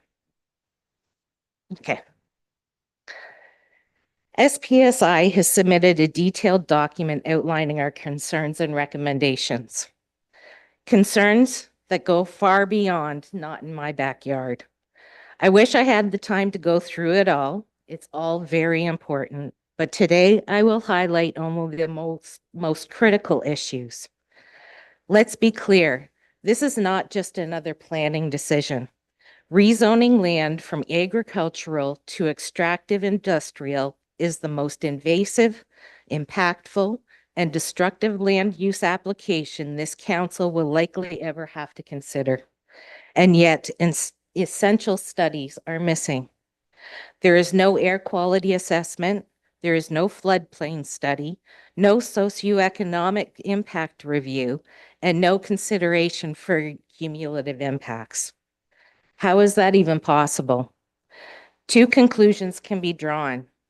Either someone knew what was at stake, the children's camp next door, Saugeen Springs RV Park a short distance away, over 30 homes in close proximity, the Saugeen River wrapping 3 sides of the property, or even the existing pit just across the river. And they proceeded anyway. Or no one bothered to look. I'm not sure which is worse. Either way, the failure to demand these baseline studies is inexcusable. They are not optional. They are the foundation for an informed, responsible decision. And yet they are missing here. There is no consistency in how these applications are being handled. The Teeswater Concrete proposal on the planning list conducted an air quality study. Why not this one? Has anyone considered the net social benefit of the current land use versus what's being proposed? Right now, this area serves residents, businesses, visitors, and the broader West Grey community at the direct cost of us. It will cost the municipality too, through damaged road infrastructure with insufficient levies and taxes to compensate. Environmentally, the Saugeen River is at the very heart of this community. It's also at risk from this application. Not only has the hydrogeological study been discredited by 2 independent peer reviews, but a floodplain study isn't even there. How do we explain that when over 3 kilometers of the river, multiple wetlands, tributaries, and properties in the immediate area stand to be impacted? The system has failed. What we're seeing is the result of a flawed planning framework. We warned you of this months ago. We asked this council multiple times to implement an interim control bylaw, not to stop progress, but to pause and protect this municipality while your policies were updated. We spoke about constraint mapping. If it had been updated or even used properly, Camp McGovern alone should have eliminated this site for aggregate use. The camp remains unsold despite interest and high demand. I'm sure this is because of due diligence and the looming threat of this operation. We warned about cumulative impacts. Back in April 2024, we raised this with Mr. Smith, who said the first new application gets a buy, but there's already a pit across the river. That buy is used up. Why are we even here today? Why rush a public meeting before peer reviews are complete and followed up on, without the vital studies I mentioned? This process was meant to safeguard us all. The zoning process is not a rubber stamp. It is the time to shape, limit, or reject operations that cannot meet the standards of responsible, sustainable development. If you allow this, the applicant's compliance going forward is crucial to protect the lands around it, so their history must be considered. The Trembles own 2 pits that we are aware of, Otter Creek in Mildmay and one on 6 north of Durham. This applicant has a documented track record of violating both SVCA regulations and the Aggregate Resources Act. And yet we're supposed to trust them that this time it will be different. Council, I'm asking you on behalf of all of my neighbors, local business owners, every child who's attended McGovern, every guest at Saugeen Springs RV Park, every visitor who paddles our beloved river. If this applicant has disregarded the rules in the past, why should we believe they'll respect them now and be a good steward of the land, water, and air? Don't gamble with the future of this community. Don't sacrifice the Saugeen River. Don't approve this rezoning. You have the tools at your disposal to remove the aggregate designation on this property. We implore you to do that now. It is good to see Mr. Tremble here today. He visited our neighborhood over the past few days, asking residents and businesses if they had any questions. Alas, you did not come to my door, sir. I would like to ask you one question now. I'm going to give you the benefit of the doubt and assume that it was a lack of due diligence to understand our corner of West Grey and what was at stake. Now that you are fully aware of everything and everyone you will be impacting, will you cut your losses and withdraw this application?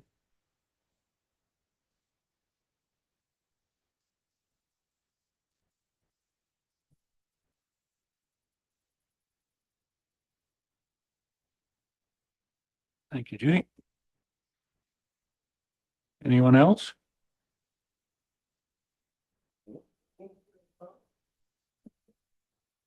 No, very no.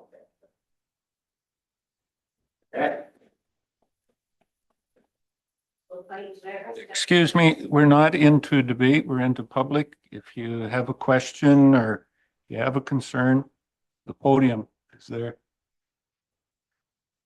Sorry.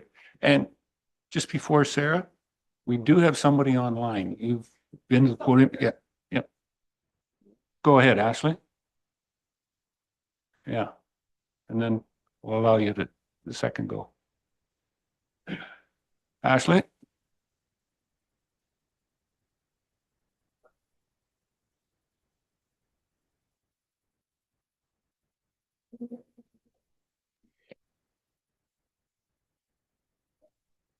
Hello, everyone. There you go. My name is Mike Balquill. I'm the Executive Director of the Reform Gravel Mining Coalition. I do have a short presentation. I don't know, am I allowed to share my screen or not? Not at this time, no. Okay. Go ahead, sir. All right. The Reform Gravel Mining Coalition is a coalition of Ontario residents groups, and we help about 20 different communities across Ontario right now, and we help communities defend themselves against the impacts of gravel mining. We raise public awareness about the impacts of gravel mining, and we advocate for legislative and regulatory reforms. I would like to speak briefly to the question of need because the applicant, the Trumbull, may want this pit, but there is no need for any new gravel pits in West Grey or in Ontario. And it will only create risks for water, for the natural environment, and for community health and safety, as you heard from so many people, and I will not repeat the kind of comments they've made. Very briefly, there is in Ontario, there's approximately 6,000 active extraction sites. The total permitted extraction is over 2 billion tons a year. The total reserves in the Greater Golden Horseshoe area under licensed sites are more than 6 billion tons. You are outside that study area. And the average consumption is 165 million tons a year. For the past 20 years, There's no trend about it going up or down. And so using that factor, the reserves in the Greater Golden Horseshoe area are for 38 years or more. The allowable extraction based on every year is 14 times the average consumption. If we look closely at West Grey, somebody mentioned there are 29 pits and quarries. They are already licensed to extract 7.5 million tons each year. In 2023, the year for which most recent data is available, the industry only extracted 700,000 tons, which is 10% of the licensed supply. 90% of the supply that's already licensed in West Grey is not being extracted. I just repeat again, I'll say probably a couple more times, Tremble may need this pit or quarry, but the community does not, and it bears significant risks. The consultant earlier at the beginning said that there's no need to prove need. That's true. That's what the provincial policy says. It's a very short-sighted policy. Despite it not being required, municipalities across Ontario are deeply frustrated with unrestricted gravel mining. They feel that they have no control of what's happening and they are being overridden by this provincial policy, which flies in the face of the logic. In Caledon recently, they did pass an interim control bylaw, and the industry appealed the passing of that bylaw. And the OLT did find, counter to the arguments by the company, that there is no need for close to market additional supply. You've heard about, just from now from Judy, about the violations by Tremble on other sites. And sadly, that's the state of the industry across Ontario, as was reported in 2023 by the Ontario Auditor General. James Seeley, who is the mayor of Puslinch and the chair of TAPMO, top aggregate producing municipalities in Ontario, said municipalities need to take a leadership role to regulate this industry because the province is unwilling to regulate it. To say that in another way, the only way to put a brake on this industry is for you to use the tools at your hand to put a brake on. It can be an interim control bylaw, as mentioned by others. It can be by saying no, even if that feels only symbolic to you. I'm going to come back to that in a moment. The town of Caledon, the city of Burlington, and the region of Halton have all passed air quality bylaws recently to protect the health of their community from exposure to particulate matter 2.5. Again, something we heard from one of the early delegates. I think I want to come back and stress this point. I'm not going to try and add to the arguments. I think the people in your community have been very, very eloquent. There's going to come time for you to make a decision. And I think I urge you either to vote no or to make a non-decision. And here's why. You're familiar with the fact probably that the province has taken away the rights of appeal from residents on the Planning Act aspect of the application should the municipality approve the application. Even if you are for the application, I urge you to preserve the democratic rights of your residents and at least make a non-decision so that when the company appeals this to the OLT, and I think the consultant was right, this is headed to the OLT for sure, that if you make a non-decision and the company takes it to the OLT, that will preserve the rights of the residents to be a party to the OLT. I urge you, I think that's the minimum commitment you can make to your residents. Of course, I would emphasize the arguments that this is not necessary. It benefits Tremble. It does not benefit the community. There are significant costs to the environment, to your local economy. I think there's a very powerful arguments been made that on balance, the economic benefits are greater in not having this gravel pit for the community than in having it. And there are risks to community health and safety. I thank you very much for the opportunity to speak to you. I'm happy to answer any questions, and I will forward my presentation to the clerk after the meeting should you wish to have that available to you. Thank you again for your time and for your attention. Thank you very much, Mike. And do we have one more online? Thank you, Ashley.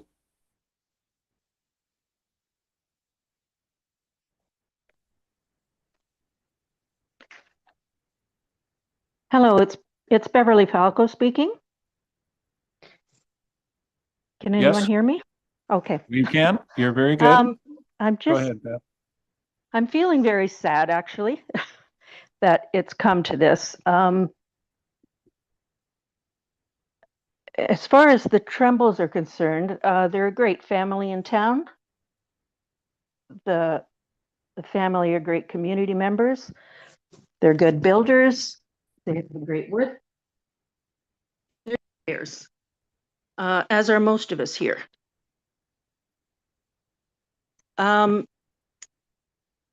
So this is definitely not personal. I find it regrettable that that particular property has been chosen. It's, bordered on all three sides by the Saugeen River. I personally live on the Saugeen River and I'm only about 60 feet from it. I have a great relationship with the river. It's full of life. It gives us life. It's our biggest watershed in West Grey, and I take my job as steward of this river very seriously. So basically, I'm speaking mostly on behalf of the river here. And another reason I'm sad is I'm also tired that I feel like the residents, not just of West Grey, but anywhere, are always having to speak up and fight for things when we've actually elected our representatives to do that for us. And in this case, it seems like a pretty common sense decision to make. I heard Mr. Davidson, I believe, speaking about the studies that were done on traffic, noise, natural environment, and that they all met the requirements. But I can't help but think, and I'm not in that area, so I'm not practicing NIMBYism. I can't help but think that if I were in that area, I'm sure that truck traffic is going to bother me. I'm sure the noise is going to bother me. I'm sure the air quality reduction is going to bother me. And he stated that they discovered that the natural environment will not be affected. I find that extremely hard to believe. Whenever you dig a huge pit on however many hectares, I forget, is involved, of course it affects the natural environment. Part of my love of this river is watching its power and what it's capable of. And one winter when an ice jam occurred, I watched the river totally change course and go right through the woods. Totally created a different path to keep on going. And I think of a meander as a perfect place for it to do that, actually. So I guess I would just ask whether any of us at this meeting, any of the council members, are going to rush to buy property in that area. And if you think that, no, maybe I won't be doing that, ask yourself why. I mean, 3 pits very close together. I understand Mr. Tremble's request and need to do this. I don't know if it's cheaper, but I didn't realize they already had some pits elsewhere, so I guess they have the equipment already. It just seemed like a tremendous overhead cost to me to try and save some money on aggregate. But anyway, I hope council thinks about this in terms of what's best for West Grey, what's best for the residents of West Grey. I think if we keep chipping away at the natural environment, we're chipping away at our own future. Thank you for letting me speak. Thank you, Bev. Sarah. Yes, there you are. You wanted to speak again, and I'm going to allow. Hi, I would just like to have some clarification for this application. We've seen lots of names come through, JT Excavation, Can Do Homes, Don Tremble. Can we just know who we're dealing with and who this application is going to be under?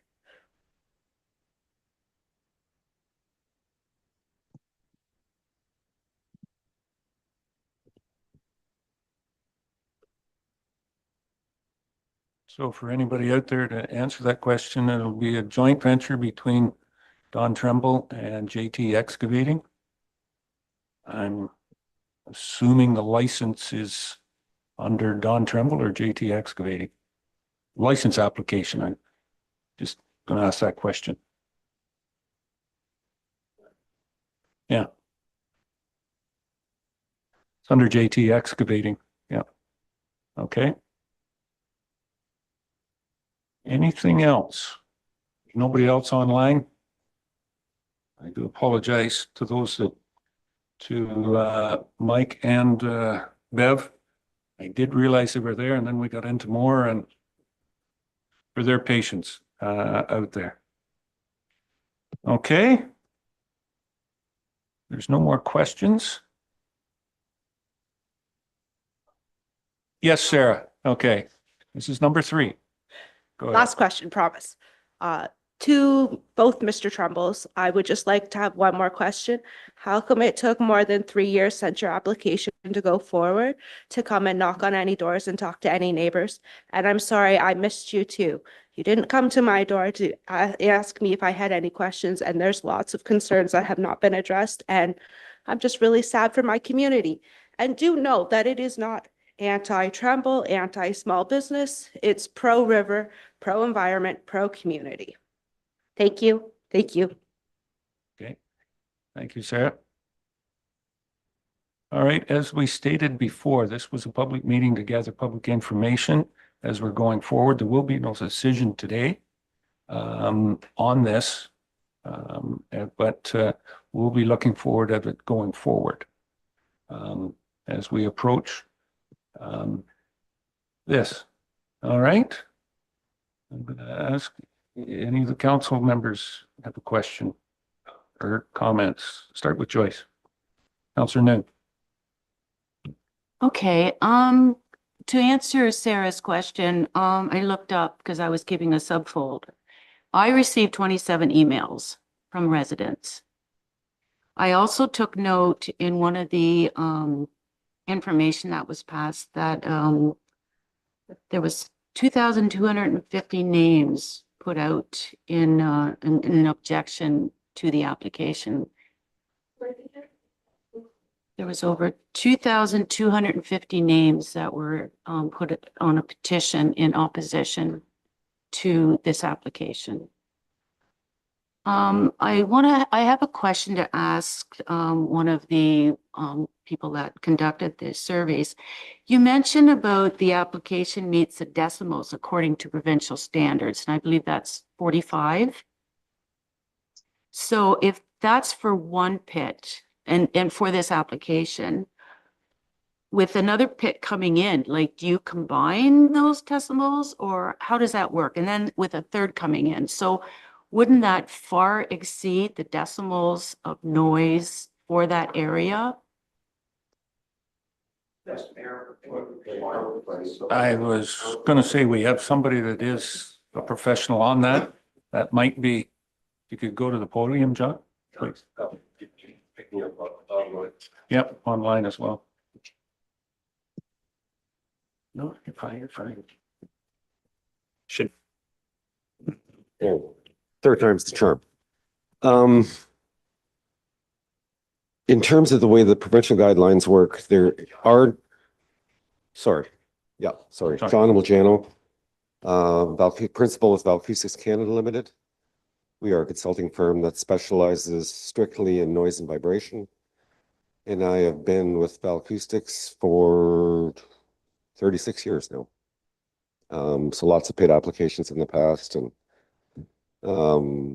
lots of familiarity with the guidelines and how they progressed and to where they've gotten now. And actually, Bell Acoustics was retained in 2009 to help the Ministry of the Environment prepare NPC 300, which is the current noise guidelines that's being used in the province of Ontario and was used to prepare this study. In terms of the noise guidelines and the requirements, there are no provincial requirements for cumulative noise assessments. So there's no guidance provided within the guideline itself with respect to, well, what's the limit for multiple sources. In fact, if you start looking at the guidelines, the limits in your 45 is correct during the daytime. This is a daytime operation. We're using what's referred to as the exclusion limits for a class 3 area, which is a rural area that has very little or essentially no background noise associated with it. Other classes of areas, class 1 is purely an urban area where the acoustical environment is dominated by man-made sounds essentially all of the time during the day and the night. That doesn't necessarily mean it's urban from a planning study point of view. It's a bad choice of words by the ministry. They tend to do that quite a bit. You could have a site beside Highway 401 that's purely agricultural, it's farmland or whatever, but because there's constant traffic on 401, from a noise point of view, that would be considered urban class 1. Class 2 is kind of a combination between the two, kind of like a commuter town where there's a lot of traffic in the morning and in the afternoons during rush hour, but not a lot of man-made sounds in between. Clearly, this is class 3, and the most stringent guideline limits apply to class 3. The other key thing to understand is that humans do not respond to sound and sound level changes linearly. And in fact, all our math is effectively done logarithmically, and it better reflects the way humans respond to sound. So, the natural suggestion is, well, one pit produces 45, the second pit produces 45 at the receptor. That means we're going to combine sound level of 90. Math doesn't work that way. When you add things logarithmically, 45 plus 45 actually equals 48. And if you have a third pit, 45 plus 45 plus 45 actually equals 50. Now, the other important aspect of this as well is, well, how do humans necessarily react to changes in sound level, and what is the difference between 45 and 50? And again, this is guideline. It's in the MOE course book. It's also in the landfill guideline, which the hull route assessment is going to be based on the peer review comments from WSP. Typically, most people will not notice the difference between 0 and 3 dBA.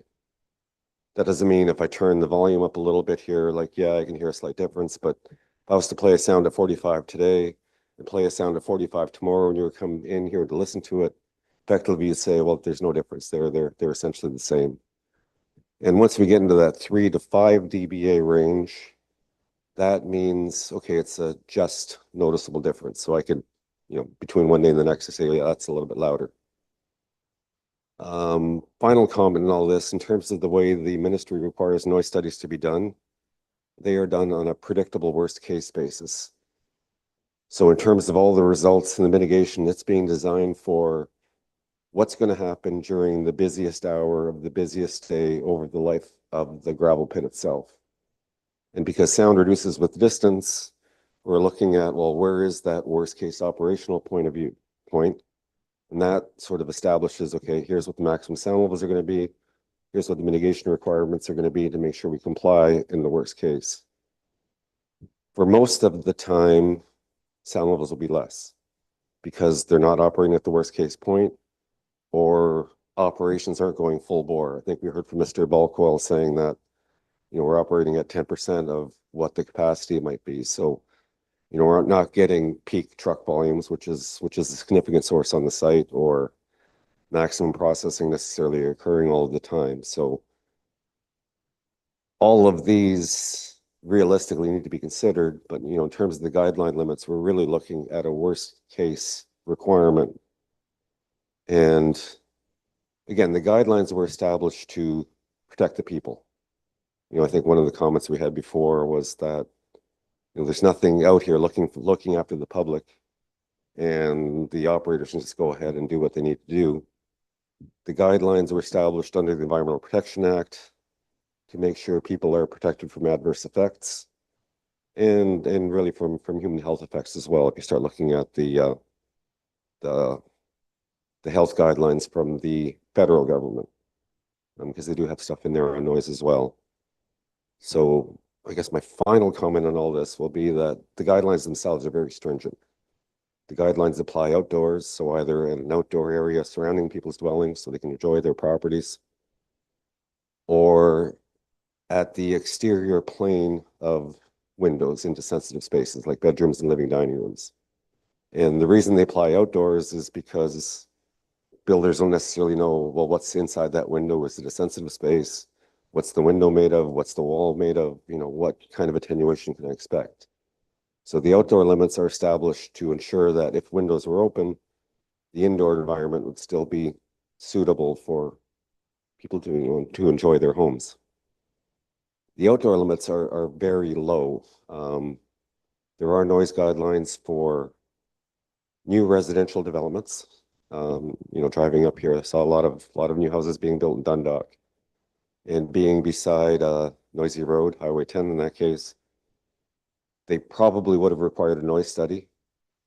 And in those cases, the indoor criteria for living rooms would be 45, and for bedrooms would be 40.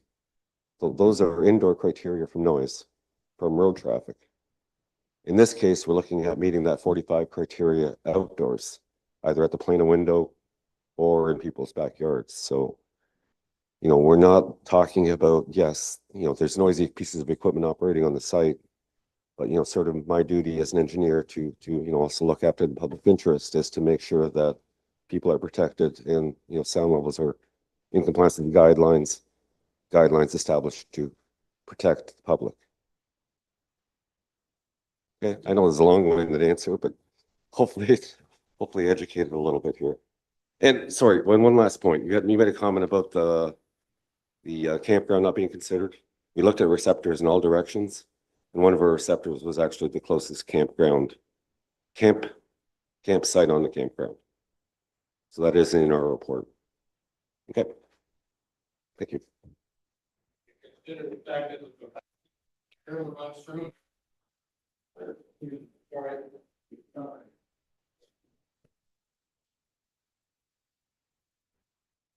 Go ahead, Joyce. Okay, I just made with observation from today's public hearing and emails we did receive. This application is in a neighborhood with over 40 homes, Camp McGovern, that would take up to 75 campers per week. Saugeen Springs RV Park, that would take up to 600 campers. Population density equivalent to the village of Newstead. Day trips at Hopkins Bridge, tubing excursions. Like, there's so much in their neighborhood. The opponent's concerns affecting their neighborhood, the impact of the Saugeen River, the impact of increased traffic and the effects on our infrastructure, the impact on tourism in the area, the safety concerns with increased truck traffic, the impact on noise, but I guess I just don't have the same math as the experts have in this area, and the impact on the dust pollution. I do have a recommendation, but I don't want to bring it forward until. We're not here to make any decision today whatsoever. We're just receiving the public information, Joyce. It's regarding the studies, though.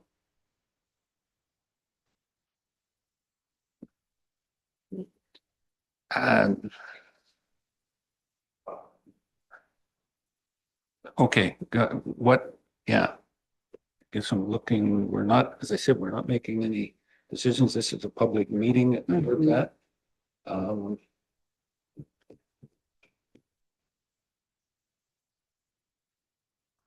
Works clerk, I don't think it's make comment on the studies. I'll say that, you know, and they're being addressed and whatnot, looked at, or do you think that we need more studies? Jimmy?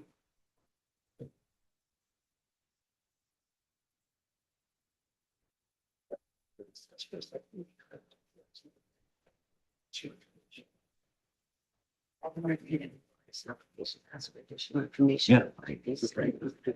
Yeah. Next week. Yeah, as we're here to collect information and whatnot. And as we don't have a recommendation from staff, or anything, I'm gonna say, if you've got anything that you think that we need, you might want to talk to our planner, and we'll go about it that way, because this is just a public meeting about that. Okay. Okay? So we're Right. not looking for I will recommendation. hold off till our next meeting on this matter. Thank you. Thank you. Jeff, you have a comment or question? I had a couple of questions then maybe mostly pertaining to Ron's presentation. So I don't know if you wanted to hear questions and answer them now, or if you wanted to hear questions and answer them later, because I think you've been taking a lot of notes. If it's something that we could. There was talk about the maximum level of extraction in the license application. Is there any kind of minimum or duration lifespan for this project? Is this going to be here for 10 years? Is this going to be here for 100 years? We've got some quarries around that have been here for seemingly 100 years.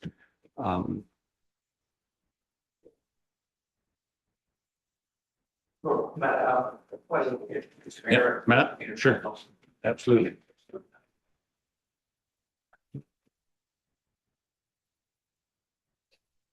Good afternoon. My name's Matt Nelson. I'm with GEI, formerly GM Blue Plan in Owen Sound. With respect to the aggregate extraction, the license application is for 300,000 tons per year. And based on the total volume, the quickest it could disappear would be about 4.5 or 5 years. But as you noted and you asked directly, there's no minimum that they have to take out every year, and there's no through the MNR process, there's no maximum time that the site can be open. There's variation for most pits based on just supply and demand needs. So based on their own projects, sometimes they'll get contracts, or like a large subdivision will get approved, those types of things that will sort of maximize their extraction in 1 year, and then they might have a few quiet years. So that's sort of the pattern that we typically see with most operators. Thank you. I think if the residents thought this was going to be over in 4.5 years, we would be having a different sort of conversation, but that's not the case. This could be going on for decades or longer. Yeah, I think the intent of most operators nowadays is that it goes quicker, but yeah, 10-ish years is, and I could ask if Don or Jay have any comments, but it would be, they like to, once they get a pit license, they prefer to use their own gravel and move that pit along typically. Can I ask a follow-up to the same gentleman?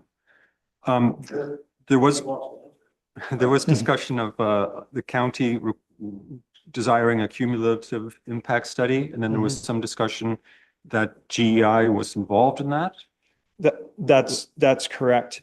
And there wasn't a formal study that came up as a question. I took notes for that, but there was a review of the operations and the geographic separation with the two separate pits, and we discussed the potential for cumulative impact with the county through discussion through a letter submission. So that's what was completed to date.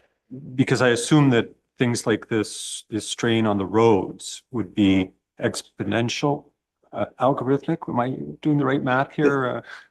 That if you have, 100 trucks coming from one pit, and you've got 100 trucks coming from a neighboring pit, that road's going to get destroyed. They're separate hauls. So in this case, they're separated by the river. So the haul route for the proposed pit is, from what I understand, completely separate from the pits on the west side of the river. So you were looking at 2 of the 3 pits.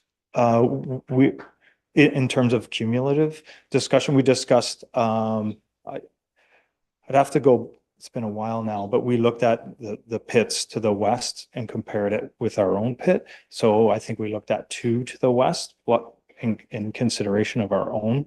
But that geographic separation with respect to the haul route is critical because of the bridge infrastructure. So the haul routes from, in particular, I think was the Walker Pit is all to the west. And for this pit, it will be to the east then south. So they won't, there won't be combined truck traffic from the main haul routes. Okay. Thanks. And finally, I'm going back to Ron now. Okay. You mentioned something about environmental something and social impact. This is a phrase you used, and I only wrote down the social impact part. What does social impact mean?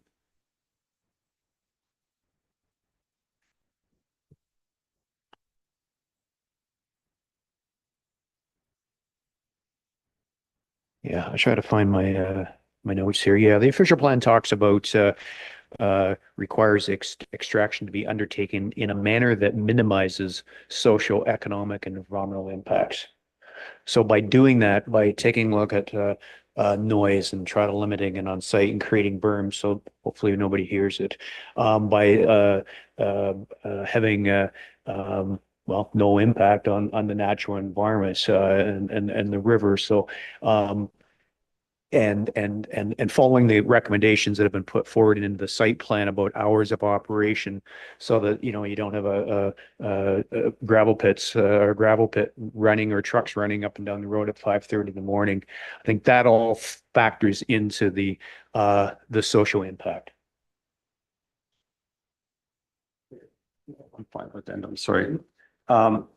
You said the EIS results would be incorporated into, I forget if you said site plan or operational plan. Yeah, so thanks. And I should clarify that. So the site my conclusion, because I think I've used up all my questions, is who's going to monitor that? Okay, very good question. So we use the term site plan, and it's actually plural, site plans. And it is a formal document that forms part of the license. And it is prepared in accordance with provincial standards. There's 4 drawings here. The one is the existing features plan. The next one is and as the name would imply, it shows us what's there now. And then there is the operational plan. And that there's notes attached to these drawings, and there's lots and lots of them. And the next one is usually there's cross-sectional views. That's usually the 3rd drawing, so you can see what the elevation is going to look like before and after. And then the last one is the rehab plan. And I didn't really spend any time talking about rehab. It will be rehabilitated back to agriculture when we're done. Those site plans, again, are they're formal. It's not something that council adopts. It's part of the ministry license. If there's an infraction, if we heard somebody talking about other pits that there's some infractions, people crushing when they're not supposed to crush, you phone the ministry.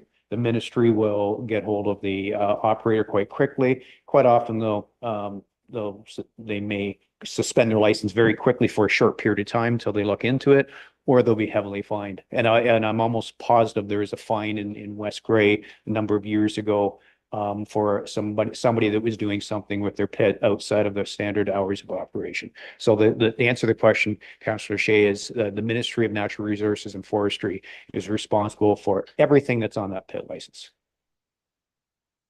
If I may, Mr. Mayor, the information that was provided to you just now, all of that is on our website. It is all available publicly.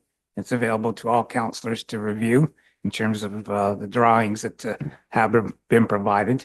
The question is certainly appropriate in terms of, what happens with them. As I mentioned during my presentation, that is an MNRF approval for operations and site plans. It is an MNRF enforcement issue. It is an MNRF aggregate officers enforcement. It is not a West Gray site plan in that regard. And just, yeah. Matt just handed me, those are the site plans. And you could spend hours looking at that. It's a little bit bigger screen for you to see. Okay. Good. Councillor Townsend. Okay, stay there, Ron. You talked about the rehabilitation and what it would look like. And as you say, they could be in and out in 3 to 5 years and the rehabilitation. Now rehabilitation, I guess our best example of that around here is to the west here, where there was a gravel extraction above ground or above water table, to me, the same style of what we're looking at. And to drive by it today, you would never know what happened. Yeah, if that's a question, that's the total, completely the intent. If you go back 30 or 40 years ago, maybe occasionally see one now. Back then, when they approved pits, they did not have a rehabilitation requirement. And some gravel pit operators walked away from it. So sometimes, and I don't know if there's any examples of that left in West Gray, you will see what appears to be an old pit where perhaps the topsoil has been removed, and it looks really bad. The province, so when Don extracts material out of here, every time he takes a ton of gravel out, he pays so much to a fund called TORAC. The municipality gets a little bit back, help to pay for some roads. And some of that money goes towards, for what it's worth, the rehabilitation of those old pits that nobody bothered to rehabilitate. So yeah, when this is done, there'll be somewhat of a bowl effect because we're going below ground. But in the meantime, you peel back the topsoil and store it separately. Then you tear back or push back the subsoil in a different pile, make berms of that. So when you are rehabilitating, and it's done in phases, you put the subsoil back, you put the topsoil back. There's a little bit more detail to that in terms of what you grow for the first couple of years to put the nutrients back in the ground. But just before I leave that, with regard to rehabilitation, this is done, I think, in 4 or 5 stages or phases, if you will. So you're not going to look at 17.8 hectares of a gravel pit. You'll look at, if you can see it, if you go in, it's going to be burned. But if you went inside the door, it's going to be like a rotating gravel pit for the most part. It's going to go like this. And as it's moving, behind us, what Don has just taken out and Jay has just taken out will be rehabilitated. So it's, it might be 4 hectares, but it just continuously evolves. And I will say TORAC, not the past couple of years, but a few years prior, have done some of that rehabilitation work. I've got the 2024 report in my office. There was nothing done in Grey County, matter of fact, but yes, they do on those old pits.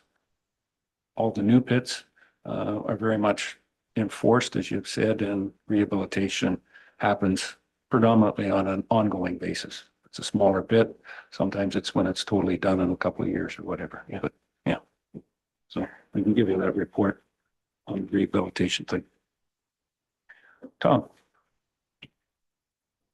Well, Mr. Mayor, and a question to Ron, what is the estimated tones that can come out of there total?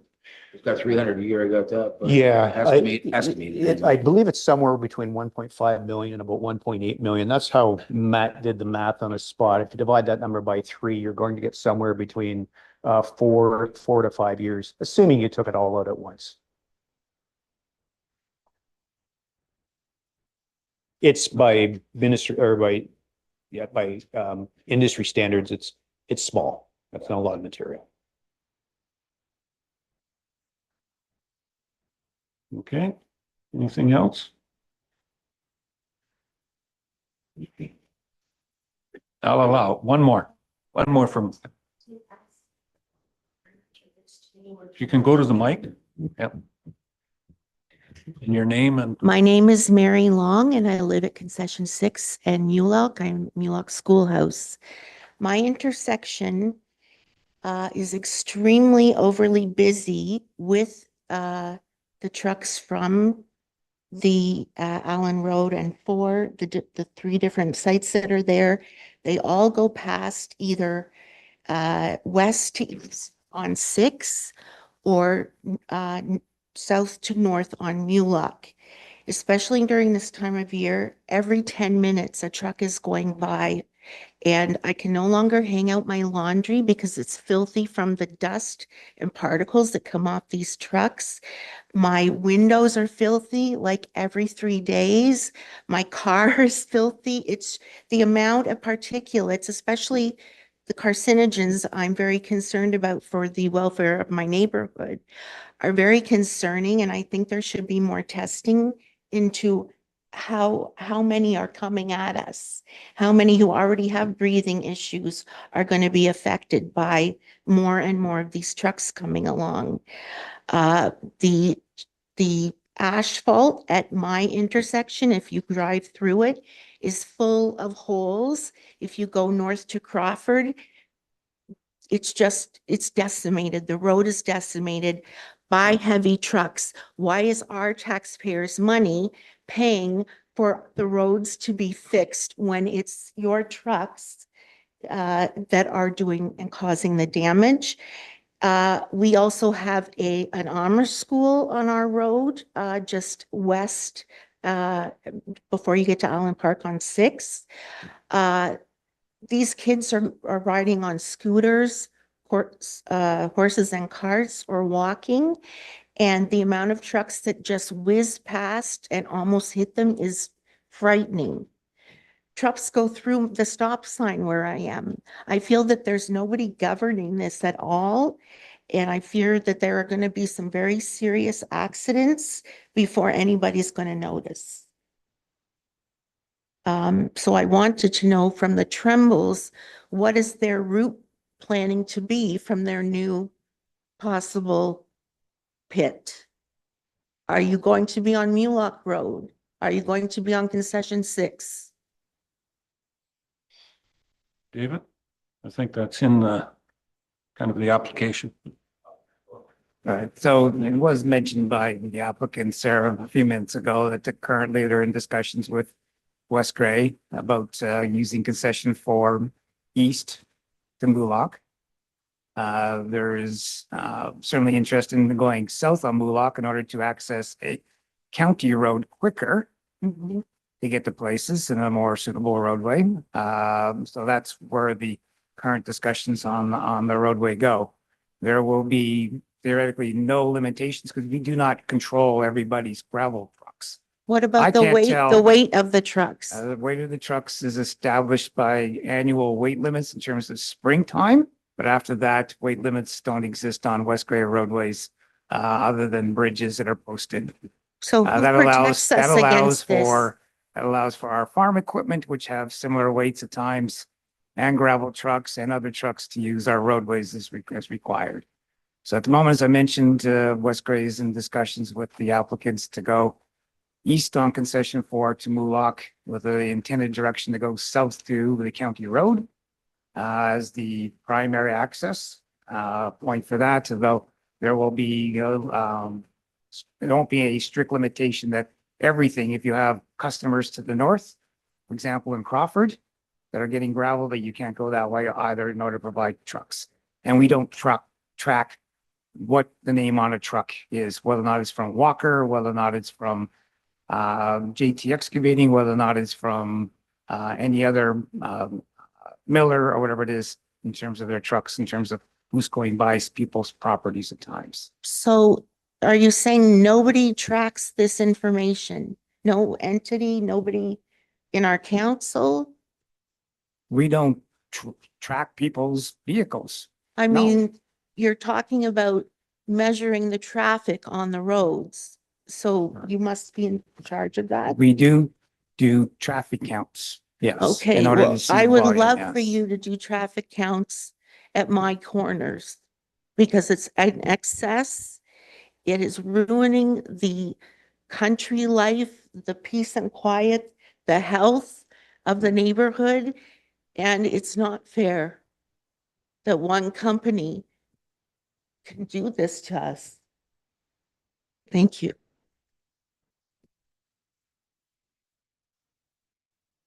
Thank you. I don't think there's anything else the other council members have. Then I'm going to declare the meeting. Thank you, everybody, for coming out, it's given us a lot to consider. I said, this was an information gathering. Be no decision made today. So again, thank you for giving us your opinions and thoughts on this. And it always on gravel pits, there's a broad breadth of opinions and factors go into the decision that will be made somewhere down the road. So stay tuned. Thank you. And I'm going to call the meeting adjourned. As all business is finished, we stand adjourned. Thank you, everyone.